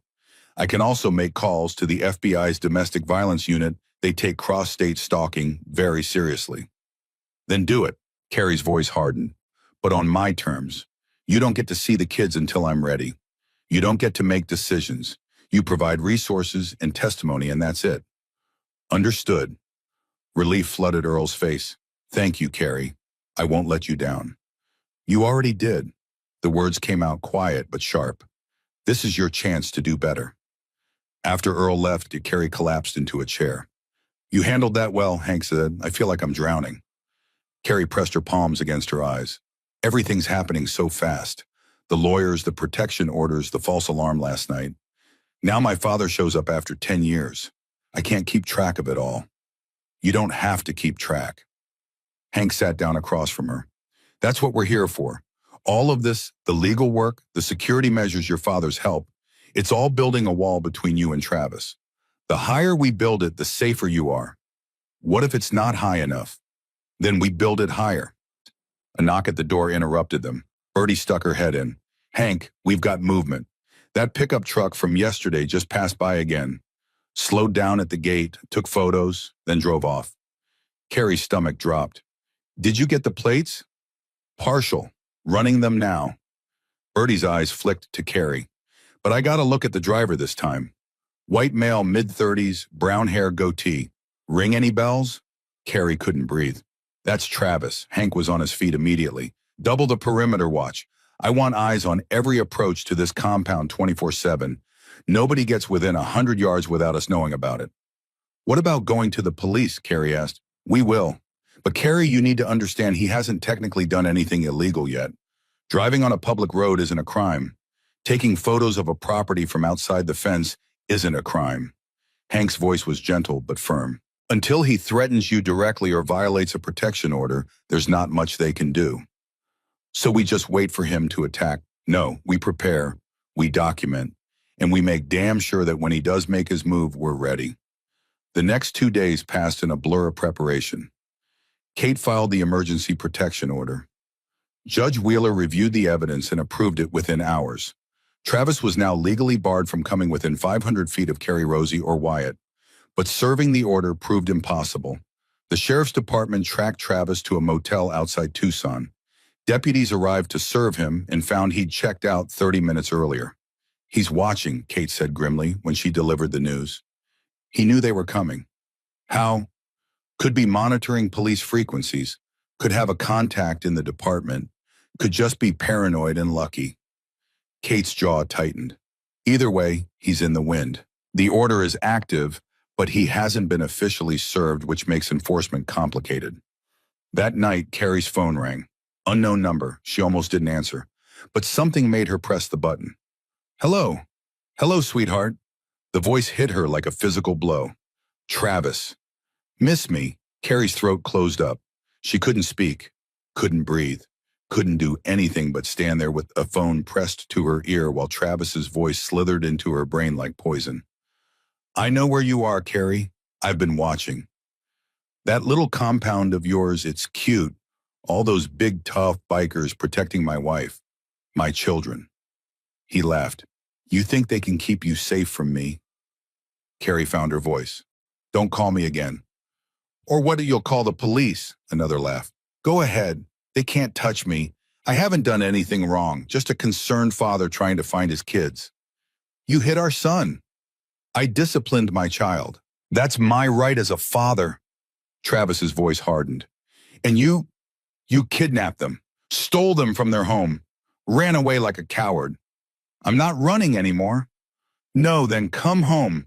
Bring my children back where they belong. And maybe, I'll forgive you for this little stunt." "Go to hell." She hung up. Her hands were shaking so badly she nearly dropped the phone. But underneath the fear, something else was rising, anger, white-hot and purifying. She'd spent 5 years being afraid of this man, 5 years walking on eggshells, 5 years believing his voice when it told her she was worthless, that she deserved his cruelty, that no one would ever help her. But she wasn't alone anymore, and she wasn't going to run. She found Hank in the garage, showed him the call log, told him what Travis had said. "He's escalating," Hank observed. "Good. Good, Bob. It means he's losing control, making mistakes." Hank pulled out his phone. "Did you record the call?" "No, I didn't think." "It's okay, we'll set up recording on your phone. If he calls again, we'll have evidence." He paused. "But Carrie, this is important. He's going to try to provoke you, try to make you react, do something he can use against you in court. What do I do?" "Nothing. Don't engage. Don't respond. Let every call go to voicemail and let the voicemail pile up as evidence." Hank's expression was grim. "He wants you scared and reactive. Don't give him that satisfaction." The next morning, Megan arrived. Carrie saw her sister's rental car pull up to the gate and felt something in her chest crack open. Megan had always been the soft one, the peacemaker, the one who believed in second chances and family reunions and happy endings. And despite everything Travis had done to isolate Carrie, Megan had never stopped trying. Carrie. Megan was out of the car before it fully stopped running toward her sister, with tears streaming down her face. "Oh God, Carrie." They collided in a hug that felt like coming home. "I'm sorry." Carrie was crying too. "I'm so sorry I pushed you away. Travis said you were trying to ruin our marriage, and I believed him, and I—" "Stop." Megan pulled back, gripping Carrie's shoulders. "I don't care about that. I care that you're here, that you're safe, that those babies are safe." She wiped her eyes with the back of her hand. "Tell me what you need, anything. I'll do it. I need you to tell the judge the truth about what you saw, what you knew." Megan's jaw set with determination. "Oh, I'm going to do more than that. I'm going to make sure that bastard never sees daylight again."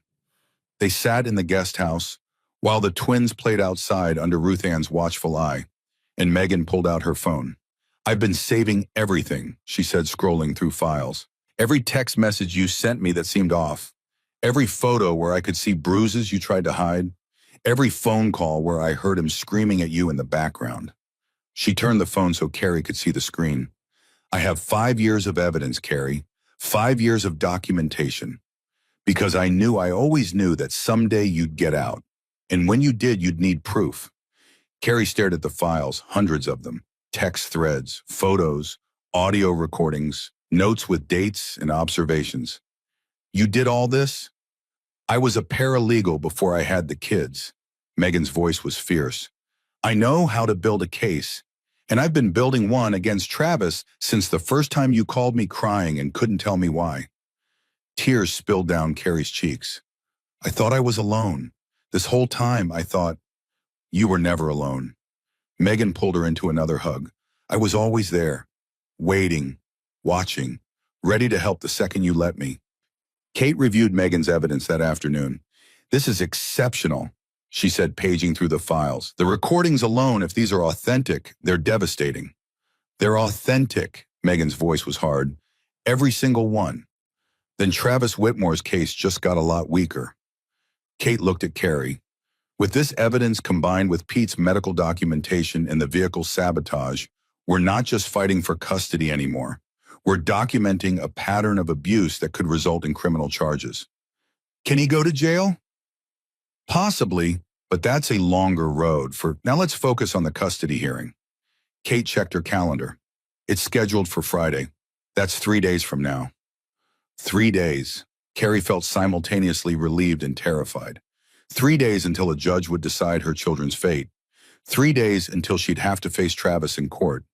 3 days until everything changed. That evening, Ruth Ann made dinner for everyone. The compound's main hall filled with noise and warmth as members gathered around long tables, passing dishes and telling stories and laughing in the easy way of people who'd survived hard things together. Carrie sat between Megan and Hank watching her children eat without fear for the first time in their lives. Rosie was telling Pete an elaborate story about Mr. Button's adventures. Wyatt was attempting to arm wrestle Colt, who was pretending to struggle with great theatrical effort. "They're going to be okay," Megan said quietly. "I hope so." "They will, because you got them out, because you're fighting for them." Megan squeezed her hand. "You're the bravest person I know, Carrie, even if you don't believe it yet." After dinner, Hank walked Carrie back to the guest house. The night was clear, stars scattered across the sky like scattered diamonds. Somewhere in the distance, a coyote howled. "Big day Friday," Hank said. "I'm terrified." "Good. Means you're taking that seriously." He paused at her door. "But Carrie, I want you to remember something. That courtroom, you're not alone in there. Kate's going to be with you. Your sister's going to be there. Your father, if you want him. Ruth Ann, Bertie, Pete, half this compound is showing up to support you. Travis will be there too. And he'll be sitting across the room, held back by bailiffs, unable to touch you." Hank's voice was steady. "He's lost his power, Carrie. He just doesn't know it yet." She wanted to believe him. God, she wanted to believe him. What if the judge doesn't believe me? What if Travis's lawyer convinces her I'm the unstable one, that I kidnapped the kids? Then we appeal, and we fight harder. Hank met her eyes. "But Carrie, that's not going to happen. You've got evidence, you've got witnesses, you've got the truth, and the truth always wins eventually." "Does it?" The doubt crept into her voice. "Because Travis has been lying for 5 years. And winning." "He was winning." Hank's voice was gentle but firm. "Past tense. But you changed the rules when you left. You changed them again when you asked for help. And Friday you're going to change them one final time." He stepped back. "Get some sleep. You've got a long few days ahead." Carrie watched him walk away. Then she went inside, checked on her sleeping children, and lay down in her own bed. She expected the usual nightmares, but instead she dreamed of standing in a courtroom. Travis was there shouting, raging, his face twisted with fury. But his voice made no sound, and Carrie wasn't afraid. She woke to her phone buzzing. Another unknown number. She let it go to voicemail. When she played it back, Travis's voice filled the room. "See you in court, sweetheart. Can't wait to take back what belongs to me." Carrie saved the recording. Then she got up, showered, dressed, and went to find Kate, because Travis Whitmore had no idea what was coming for him. And in 3 days, he was going to find out. The morning of the hearing arrived gray and cold. Carrie dressed in the conservative outfit Kate had insisted on, a navy blue dress that covered her arms and fell below her knees. Low heels, minimal makeup. She looked like someone's elementary school teacher. Harmless, trustworthy. Exactly what Kate wanted the judge to see. The twins sensed the tension. They clung to Carrie as she tried to explain where she was going.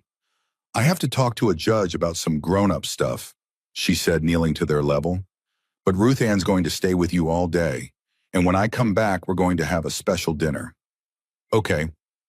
Is the judge going to make us go back to Daddy?" Rosie asked, her voice small. Carrie's heart shattered. "No, baby. The judge is going to make sure you're safe. That's her job." "What if she doesn't do her job good?" Wyatt asked. Children shouldn't have to ask questions like that. Shouldn't have to doubt that adults would protect them. Carrie pulled both twins into a fierce hug. "Then I'll do my job as your mama and keep you safe anyway. I promise." The courthouse was a sprawling concrete building that smelled like old paper and stale coffee. Kate met Carrie at the entrance with Diane, their faces set with determination. "He's already here," Kate warned. "With his lawyer. They're in the courtroom." Carrie's legs went weak. "I can't." "Yes, you can." Kate's voice was iron. "Look at me, Carrie. You've survived 5 years of hell. You've protected your children against impossible odds. You've built a case that's going to destroy him. She gripped Carrie's shoulders. 3 hours. That's all you need. Hold it together for 3 hours. Carrie nodded, not trusting her voice. Behind her, she heard footsteps, turned to see Hank Birdie, Pete Ruth-Ann's husband Bill, and a half-dozen other compound members filing into the courthouse. Her father stood apart from the group, uncertain, waiting. Megan was right behind him. "We're here," Megan said simply. "All of us." Carrie looked at the crowd of people who'd shown up for her. People who barely knew her. People who owed her nothing. People who'd chosen to stand beside her anyway. Something shifted in her chest. Not courage exactly, but something close to it. "Let's go," she said. They walked into the courtroom together. Travis sat at the defendant's table. He was wearing a suit Carrie recognized. Expensive, tailored. His hair was neatly trimmed, his face arranged in an expression of wounded innocence. When he saw her, his mouth curved into a smile, the smile that used to make her blood freeze. "Don't look at him, look at him," Kate murmured. "He's trying to intimidate you. Don't give him the satisfaction." Carrie forced her eyes forward, took her seat, and waited for the judge. Judge Margaret Wheeler entered 5 minutes later. A woman in her 60s with steel-gray hair and eyes that missed nothing. She surveyed the courtroom with the air of someone who'd seen every trick in the book and wasn't impressed by any of them. "This is an emergency custody hearing in the matter of Whitmore versus Whitmore," she began. "I've reviewed the preliminary filings. Ms. Holloway, you may present your opening statement." Kate stood and began to dismantle Travis Whitmore's life. She laid out the case methodically. The years of abuse, the escalating violence, the incident with Wyatt that had finally driven Carrie to flee. She presented Pete's medical documentation, photos of the sabotaged fuel line, Megan's recordings, witness statements from the compound members. She painted a picture of a dangerous man who'd used his charm and connections to evade consequences while terrorizing his family. Travis's lawyer, a slick man named Henderson, countered with a story of a devoted father wrongfully separated from his children by an unstable wife who'd fallen under the influence of a motorcycle gang. He claimed Carrie had mental health issues, that she'd always been paranoid, that Travis had spent 5 years trying to help her get treatment. Carrie listened to him twist the truth and felt rage building in her chest. This was what Travis did. This was how he won. He lied so smoothly, so convincingly, that people believed him. But then Kate called her first witness. Megan took the stand and told the judge about the bruises, the fearful phone calls, the way Travis had systematically isolated Carrie from everyone who loved her. She played the audio recordings. Travis's voice, clear and vicious and absolutely damning, filled the courtroom. "You worthless piece of garbage. You think anyone's going to believe you? You think anyone cares what happens to you? You're nothing. You're nobody. And if you ever try to leave me, I'll kill you. Do you understand me? I'll kill you, and I'll take those kids somewhere you'll never find them." The recording ended. The courtroom was silent. Henderson objected, called the recordings inadmissible, claimed they'd been doctored. Judge Wheeler overruled him. "These recordings will be authenticated by an expert," she said coolly. "Until then, I'll allow them as preliminary evidence." Pete testified next, walking the judge through his medical findings with professional precision. Then Diane presented evidence Kate's investigator had uncovered. 3DU is on Travis's record that had been expunged through a contact in the Oklahoma Police Department. 2 assault charges that were dropped when the victims mysteriously recanted. And most damning of all, a restraining order filed by Travis's first wife, 6 months before she disappeared. Objection.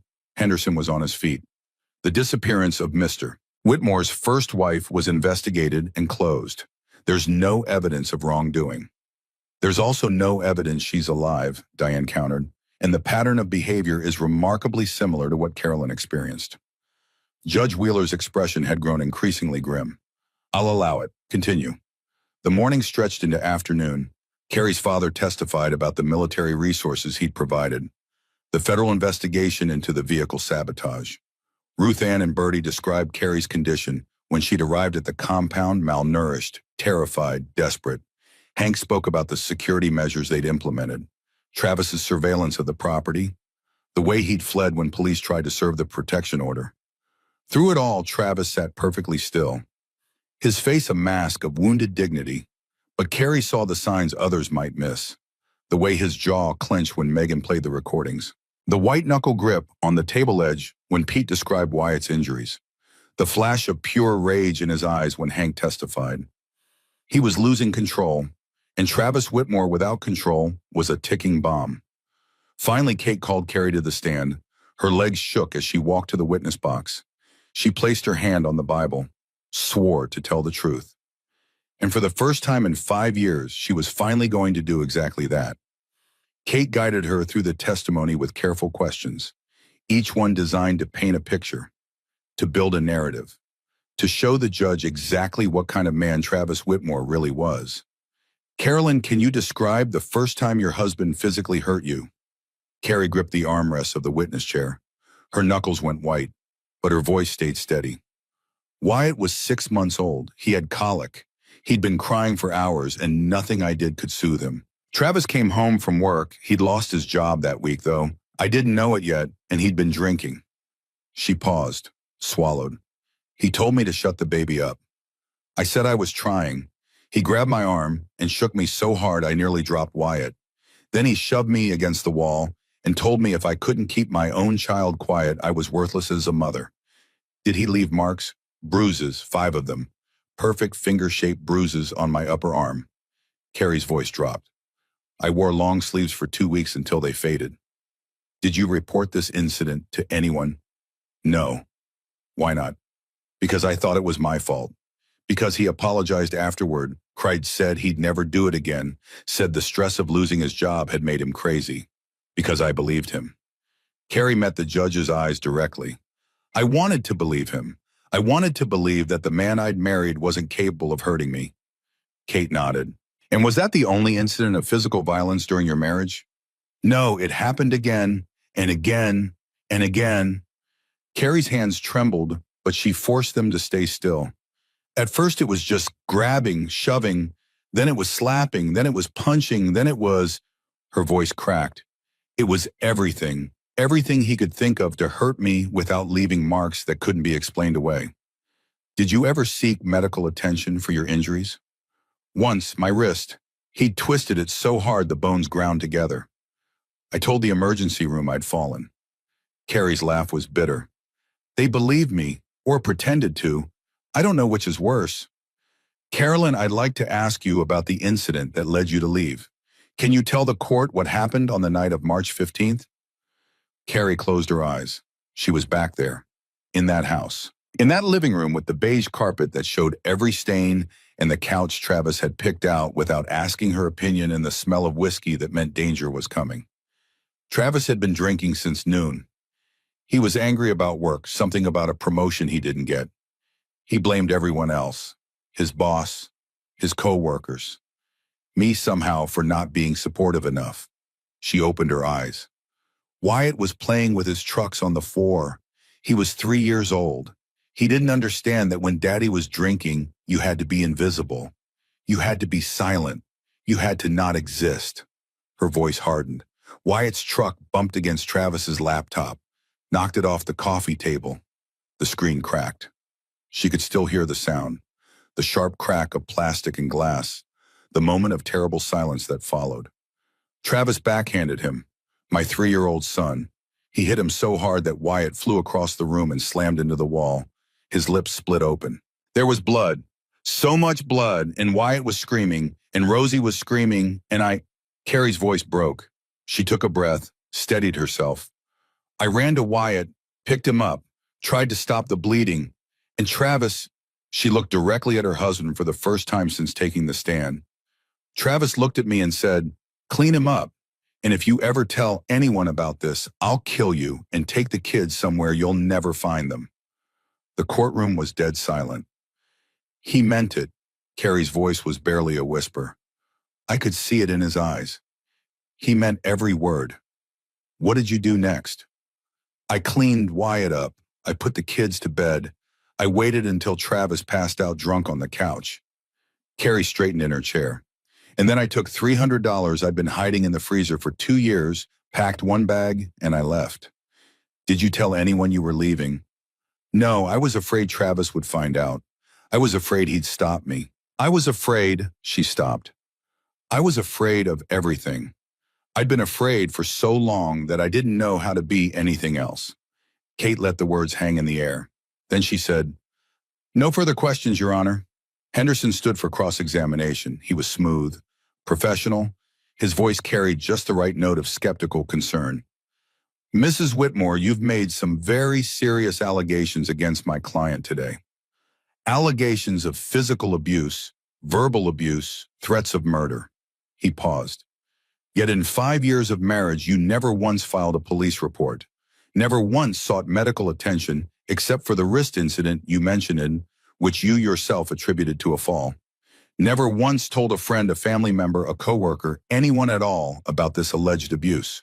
He leaned forward.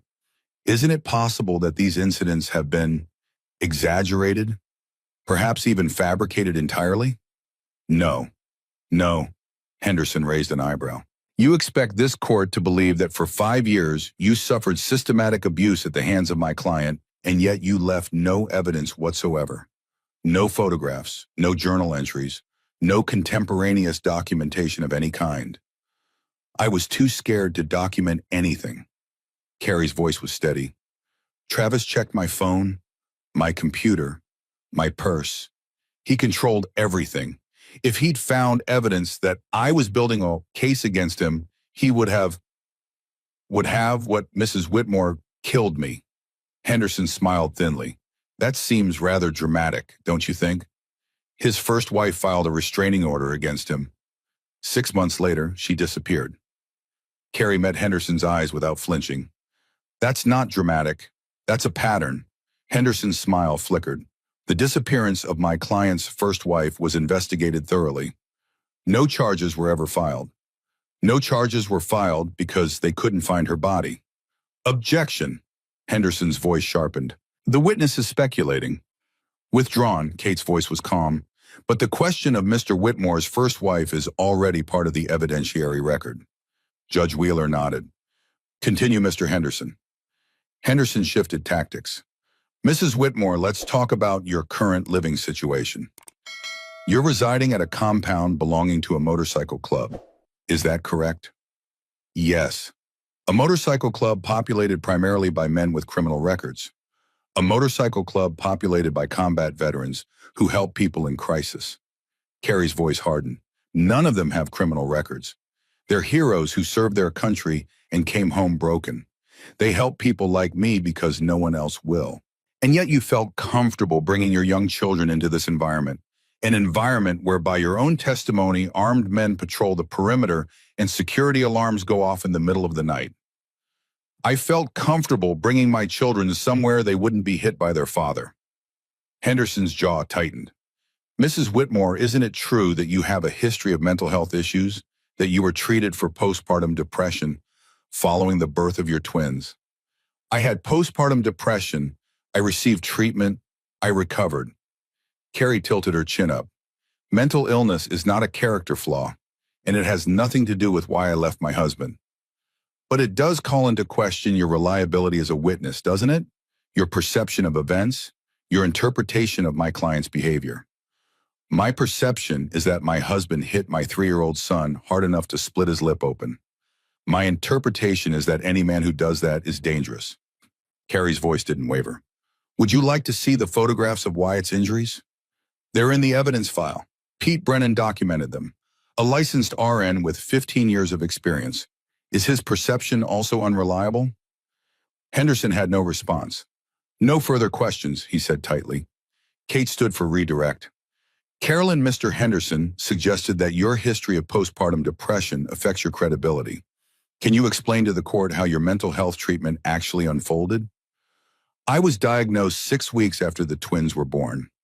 My doctor prescribed medication and therapy. I attended every appointment. I took every pill. I did everything I was supposed to do." Carrie's voice was clear. "Within 6 months, I was recovered. My psychiatrist cleared me. I have documentation of all of this." "And during this time, was your husband supportive of your treatment?" Carrie laughed bitterly. "Travis told me I was weak, that real women didn't need medication to handle motherhood, that his mother raised 4 children without ever complaining. She paused. He flushed my antidepressants down the toilet twice. I had to hide them in a tampon box so he wouldn't find them. So your husband actively sabotaged your mental health treatment? Yes. And yet Mr. Henderson suggests that your mental health history makes you an unreliable witness. Carrie met the judge's eyes. I'm not unreliable. I'm not unstable. I'm a woman who survived 5 years of abuse from a man who did everything in his power to break me. And I'm still here. I'm still fighting. I'm still protecting my children. Her voice strengthened. Travis Whitmore is a monster. He hides it well. He's charming and handsome and knows exactly what to say to make people believe him. But underneath all of that, he's cruel, he's violent, and he's dangerous. She looked at Travis directly. For the first time in 5 years, she wasn't afraid of him. I'm not asking this court to take my word for it. I'm asking this court to look at the evidence, the medical records, the photographs, the recordings, the pattern of behavior that stretches back years. She turned back to Judge Wheeler. My children deserve to grow up without fear. They deserve a mother who can protect them. And they deserve a court system that sees through the lies and does the right thing. Kate smiled slightly. No further questions. Judge Wheeler called a 15-minute recess. Carrie walked out of the witness box on shaking legs. Megan caught her immediately, pulling her into a fierce hug. You were amazing, her sister whispered. You were so incredible. I'm so proud of you. I feel like I'm going to throw up. That's the adrenaline. Come on, let's get you some water. In the hallway, the compound members surrounded her like a protective wall. Hank pressed a bottle of water into her hand. Ruth Ann squeezed her shoulder. Pete gave her a thumbs up. You did good, Hank said quietly. Real good. Is it enough? It's more than enough. You told the truth. That's all you can do. Carrie drank the water and tried to steady her breathing. 15 minutes, then closing arguments, then the judge would decide. Everything she'd fought for, everything she'd survived, came down to the next hour. The recess ended. Everyone filed back into the courtroom. Kate delivered her closing argument with the precision of a surgeon. Your Honor, what we have here is not a case of he said, she said. This is a case with overwhelming evidence, medical documentation of injuries, audio recordings of threats, photographic evidence of vehicle sabotage, witness testimony from multiple credible sources. She paused. Travis Whitmore is not a devoted father wrongfully separated from his children. He is an abuser, a manipulator, a man who has spent years terrorizing his wife and children while hiding behind a mask of charm and respectability. Kate's voice hardened. His first wife filed a restraining order and then disappeared. His second wife fled in terror with their children. The pattern is clear. The danger is real, and this court has the power and the responsibility to protect these children from a man who has demonstrated repeatedly that he is willing to hurt them. She looked at Judge Wheeler. I'm asking you to grant full custody to Carolyn Whitmore, to suspend Travis Whitmore's parental rights pending criminal investigation, and to issue a permanent restraining order that will keep this family safe. She sat down. Henderson rose. His closing was polished, practiced. He painted a picture of a loving father driven to desperation by a mentally unstable wife who'd stolen his children. He questioned the credibility of the evidence. He suggested that Carrie had been manipulated by the motorcycle club members into making false accusations. But even as he spoke, Carrie could see that Judge Wheeler wasn't buying it. The judge's expression had grown colder with every word. Her eyes kept flicking to Travis, to the carefully composed mask he wore with something that looked like recognition. She'd seen men like him before, and she knew exactly what they were capable of. Henderson finished. The courtroom fell silent. Judge Wheeler took a long moment to review her notes. Then she looked up. I've presided over family court for 23 years, she said. I've seen hundreds of custody cases, and I've learned to recognize certain patterns. Her gaze fixed on Travis. Mr. Whitmore, your testimony today was polished, practiced. You knew exactly what to say and how to present yourself to appear sympathetic. She paused. But what you don't seem to understand is that I've heard it all before. From men just like you, men who charm and manipulate and convince everyone around them that they're the victims. Travis's mask flickered, just for a second, but Carrie saw it, and so did Judge Wheeler. Mrs. Whitmore, on the other hand, was raw, honest, terrified. The judge's voice softened slightly.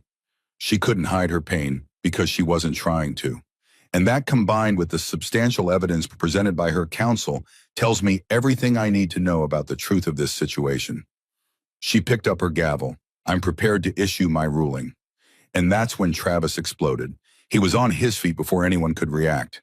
His chair crashed backward, his face contorted with rage, the real rage that Carrie knew so well, the rage he'd hidden from everyone else for years. "You can't do this." The words ripped out of him like a primal scream. "Those are my children, mine. She stole them from me." Bailiffs rushed forward. Travis shoved one of them aside like he weighed nothing. "I'll find you, Carrie." He was pointing at her now, his finger jabbing through the air like a weapon. "Do you hear me? I'll find you and those kids, and I'll make you pay for this." Two more bailiffs grabbed him. He fought them. Actually fought them. His elbow connected with one bailiff's jaw.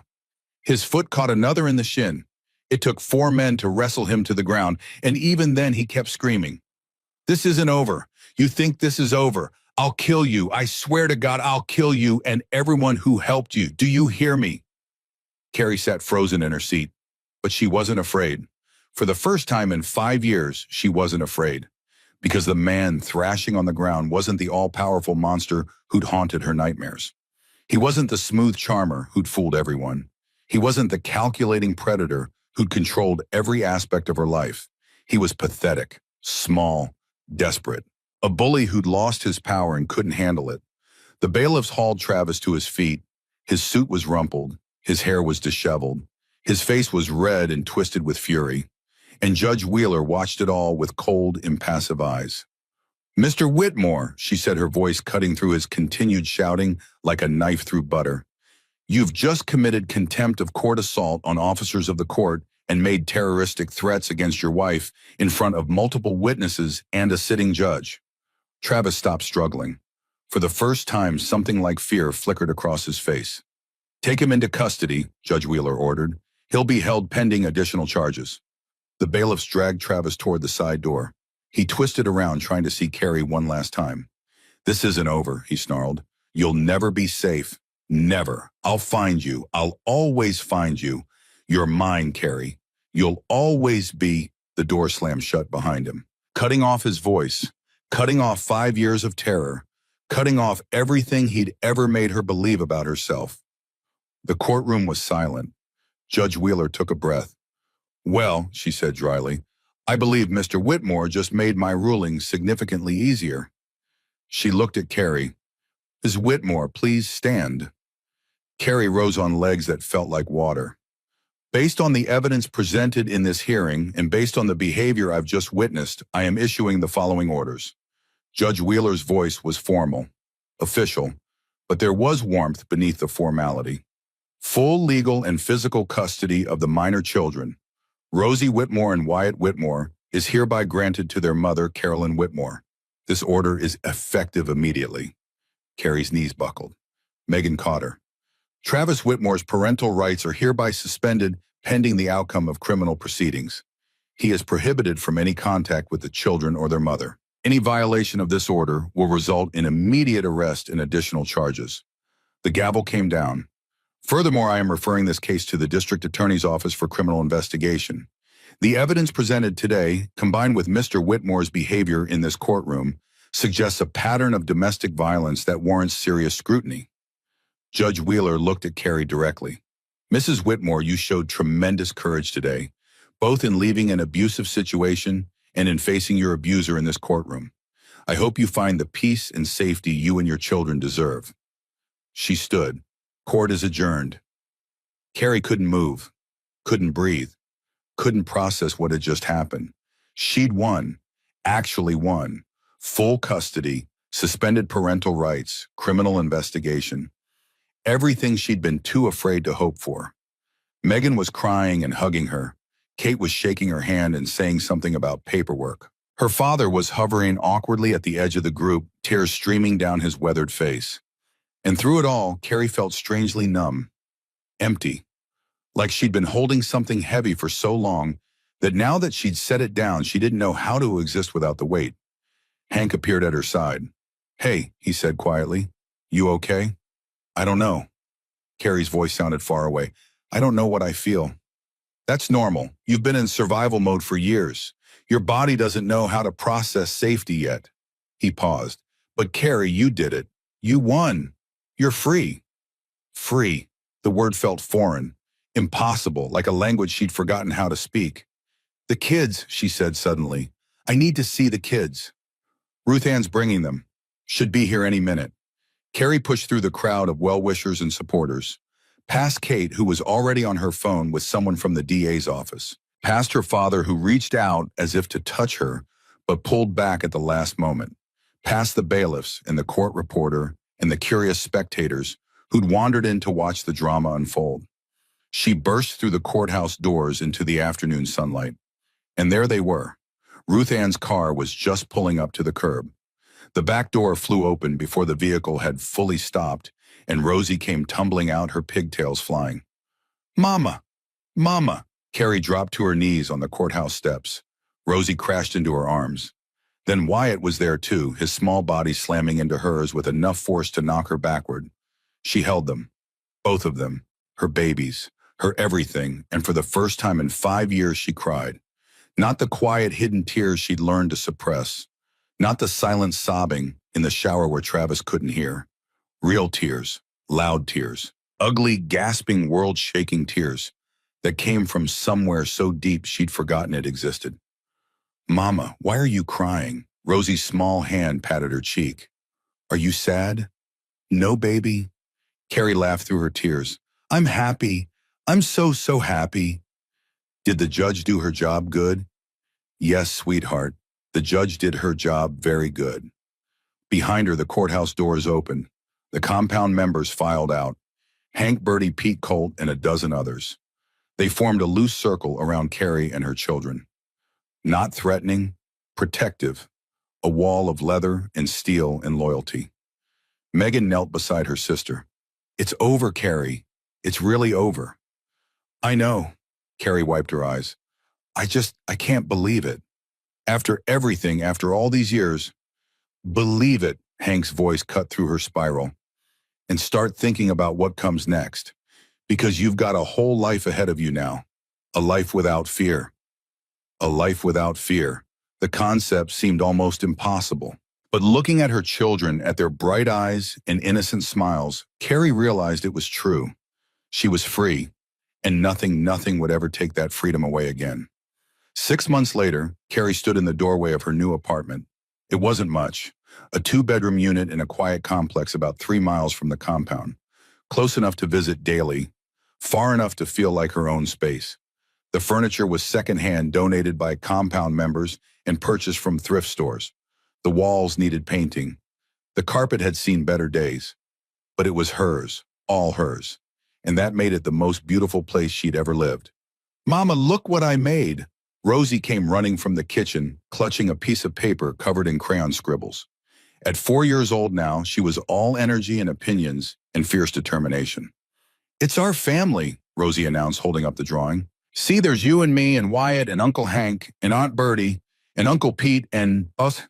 The drawing showed a cluster of stick figures, some with wild hair, some with what appeared to be leather vests. A motorcycle was sketched in the corner. A big yellow sun smiled down from the top of the page. "It's beautiful, baby." Carrie knelt down to examine it properly. "Who's this one with the tall hat?" "That's Grandpa Earl. He's learning to be a grandpa, remember? He's not very good yet, but he's trying." Carrie smiled. Her father had kept his word. He'd provided resources without trying to take control. He'd testified at Travis's criminal trial. He'd shown up every Sunday for dinner at the compound, awkward and uncertain, but determined to rebuild something he had broken a decade ago. He wasn't forgiven. Not yet. Maybe not ever. But he was trying, and for now, that was enough. "Mama," Wyatt came skidding into the room. "Pete says I can help him fix the motorcycle tomorrow. He says I'm his best assistant." "Did he now?" "Uh-huh. And Hank said if I'm good, maybe someday he'll teach me to ride." "Someday," Carrie emphasized, "when you're much older." "How much older?" "At least 30. "Mama," Wyatt's outrage was theatrical. "That's forever." "That's the point. A knock at the door interrupted the negotiations. Carrie checked the peephole. Old habits died hard and saw Hank standing on the welcome mat holding a bottle of wine and two stuffed animals. She opened the door. "Welcome home," he said. The words hit her harder than she expected. Home. This was home now, not a borrowed room in someone else's compound, not a cage masquerading as a house, not a temporary stop on the road to somewhere else. Home. "Come in," Carrie said. "Everyone's almost here." The apartment filled up quickly. Bertie arrived with a casserole and a bottle of hot sauce. Pete brought his guitar and a bag of candy for the kids. Ruth Ann and her husband Bill carried enough food to feed an army. Megan came with her husband and their two kids, who immediately joined Rosie and Wyatt in some elaborate game involving blanket forts and stuffed animals. Her father arrived last, hovering in the doorway until Carrie nodded him inside. "I brought pie," he said awkwardly, holding up a slightly lopsided apple crumble. "I made it myself, first time. It might be terrible." "I'm sure it's fine, Dad." The words slipped out before she could stop it. Dad. She hadn't called him that in 10 years. Earl's eyes went glassy. "Thank you," he managed, "for letting me be here, for letting me try." "Don't thank me yet. You still have a lot of trying left to do." "I know," he nodded. "I know I do." But he was smiling, and so was she. The evening unfolded in a blur of noise and warmth and the easy chaos of too many people in a small space. Pete played guitar while Bertie sang off-key on purpose. Ruth Ann organized the food with the efficiency of a general commanding troops. The kids ran in circles until they crashed in a pile of blankets and pillows, exhausted by joy. Megan sat beside Carrie on the second-hand couch, their shoulders touching. "Remember when we were kids," Megan said. "When we used to dream about what our lives would look like when we grew up." "I remember." "Did you ever imagine this?" Carrie looked around the room, at the compound members who'd become family, at her children sleeping peacefully in a home where no one would ever hurt them, at her father awkwardly trying to help Ruth Ann with dishes, at Hank sitting on the floor teaching one of Megan's kids how to make shadow puppets. "No," she admitted. "I never imagined anything like this." "Better than you dreamed," Carrie smiled. "Different, but yeah, better." Later, after the guests had gone and the kids were tucked into their beds, Carrie stood on her small balcony and looked out at the Arizona sky. The stars were brilliant tonight, scattered across the darkness like promises. She thought about everything that had led her here. The years of abuse, the terror, the pain, the moment she'd hit rock bottom in a roadside diner, desperate enough to beg a stranger for scraps. She thought about Hank's kindness, the compound's protection, the justice system that had finally done its job, and she thought about Travis. He was in prison now. The criminal trial had been brief. He'd alienated his own lawyer with his outbursts, and the evidence was overwhelming. Assault, stalking, criminal threats, evidence, tampering. He'd received 12 years. 12 years before he could hurt anyone else. The FBI investigation into his first wife was ongoing. They'd found evidence, fragments of bone, traces of blood on property Travis had once owned. A formal identification was pending. Carrie tried not to think about what that meant, about how close she'd come to the same fate. But sometimes late at night, the thoughts crept in anyway. What if she hadn't left when she did? What if the car hadn't broken down near that diner? What if Hank had been like everyone else, a 48th person who looked away? The door behind her slid open. "Hey." Hank stepped onto the balcony, 2 cups of coffee in his hands. "Thought you might want this." "Thanks." She took the cup, letting the warmth seep into her fingers. "You didn't have to stay and help clean up." "Didn't have to. Wanted to." He leaned against the railing beside her. "Big night, first dinner party in your own place. I keep waiting to wake up, for all of this to disappear." "It won't. This is real, Carrie. You built this. You earned this." She shook her head. "I didn't build anything. You did. The compound did. Kate and Megan and—" "Stop." Hank's voice was gentle but firm. "You want to know what we did? We opened a door, that's all. We offered help to someone who asked for it. But you're the one who walked through. You're the one who kept fighting when everything in you wanted to give up." He turned to face her. "You asked a stranger for scraps. Do you have any idea how much courage that took, how much desperation and strength and pure stubborn will?" Carrie felt tears prickling at her eyes. "I didn't feel courageous. I felt pathetic." "Those aren't mutually exclusive." Hank smiled slightly. Most of the bravest things I've ever done felt pathetic in the moment. That's what courage is, doing the thing that terrifies you anyway. Asking for help when every instinct tells you to handle it alone. Trusting strangers when trust has only ever gotten you hurt. He paused. You did all of that, Carrie. You saved yourself. We just handed you some tools. They stood in silence for a moment. The night air was cool, clean, full of possibility. What happens now? Carrie asked. Whatever you want. That's the point.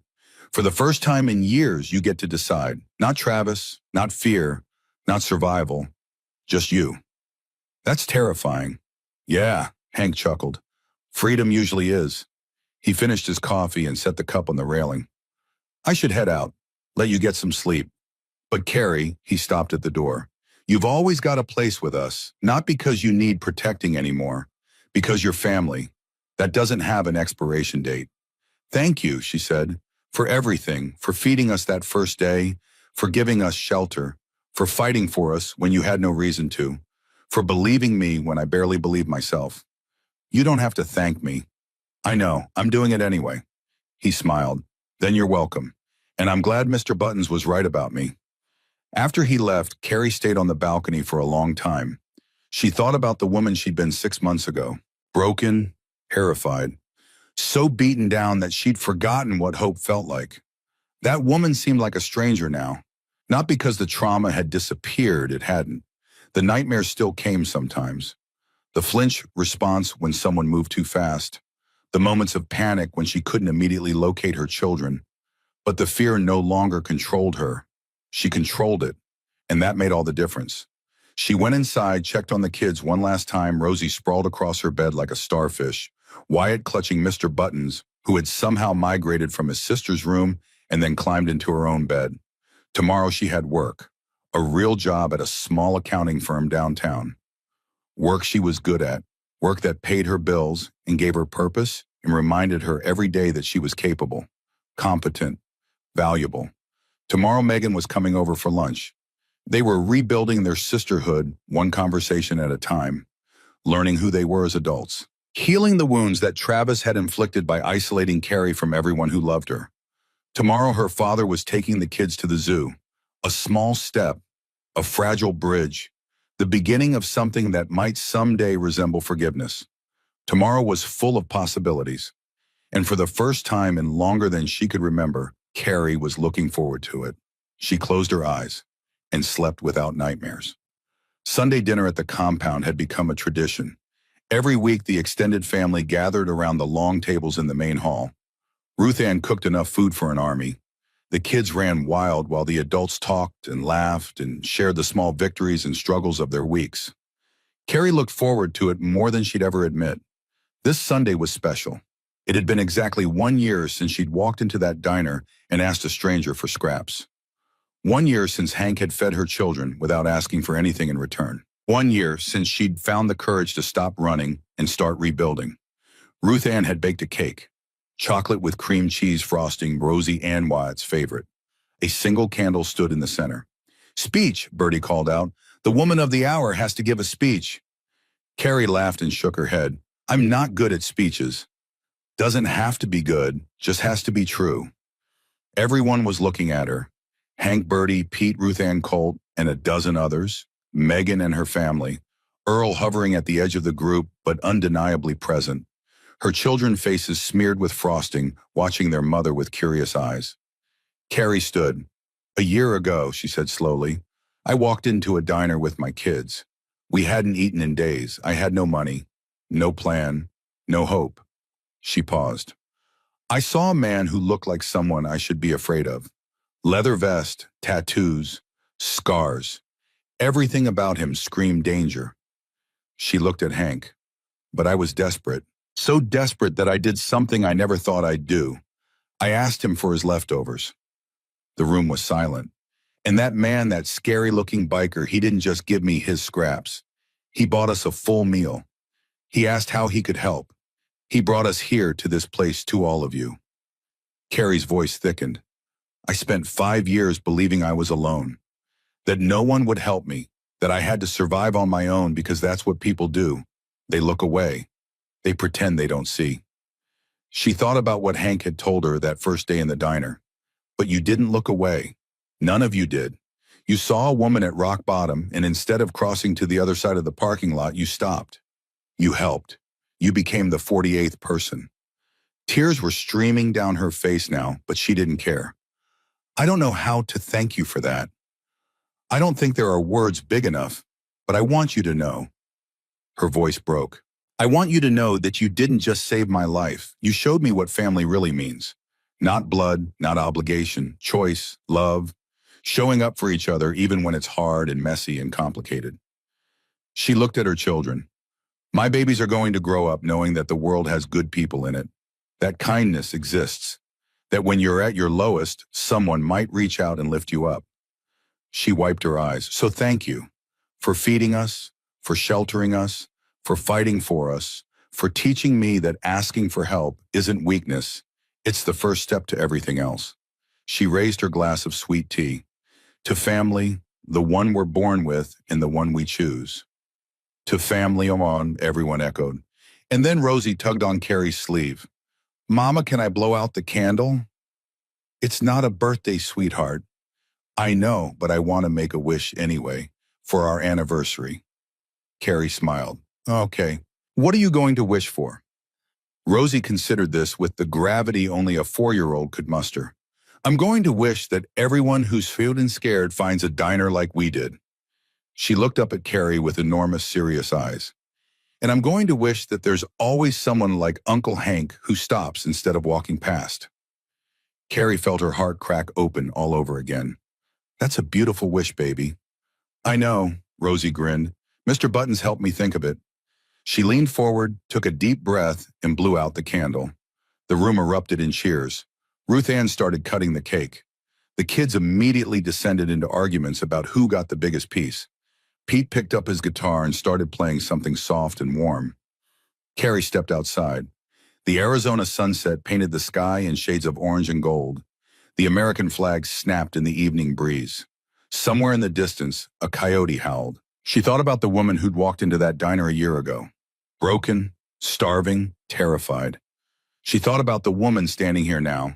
Whole, nourished, free. The same person and yet completely different. She'd asked for leftovers and received a feast beyond her wildest dreams. She'd asked for help and found a family. She'd asked for safety and discovered her own strength. Not because someone gave it to her, but because she'd had the courage to reach for it, to accept it, to believe she deserved it. And she did deserve it. She finally believed that now. The door opened behind her. Rosie and Wyatt came tumbling out, faces covered in chocolate, Mr. Buttons tucked under Rosie's arm. Mama, come eat cake. Yeah, Mama, Uncle Pete's gonna play the birthday song even though it's not a birthday. Carrie laughed and scooped them both into her arms. I'm coming, babies. I'm coming. She carried them back inside, back to the noise and warmth and love, back to the family she'd found when she'd thought she had no one left. And as she sat down at the table surrounded by the people who'd chosen her, who'd fought for her, protected her, believed in her when she couldn't believe in herself, Carolyn Whitmore finally understood what it meant to be home. Not a place, not 4 walls and a roof, but these people, this love, this life she'd built from the ashes of everything she'd lost. She'd spent 5 years believing she was worthless. Now she knew the truth. She was strong, she was brave, she was worthy, and she was home.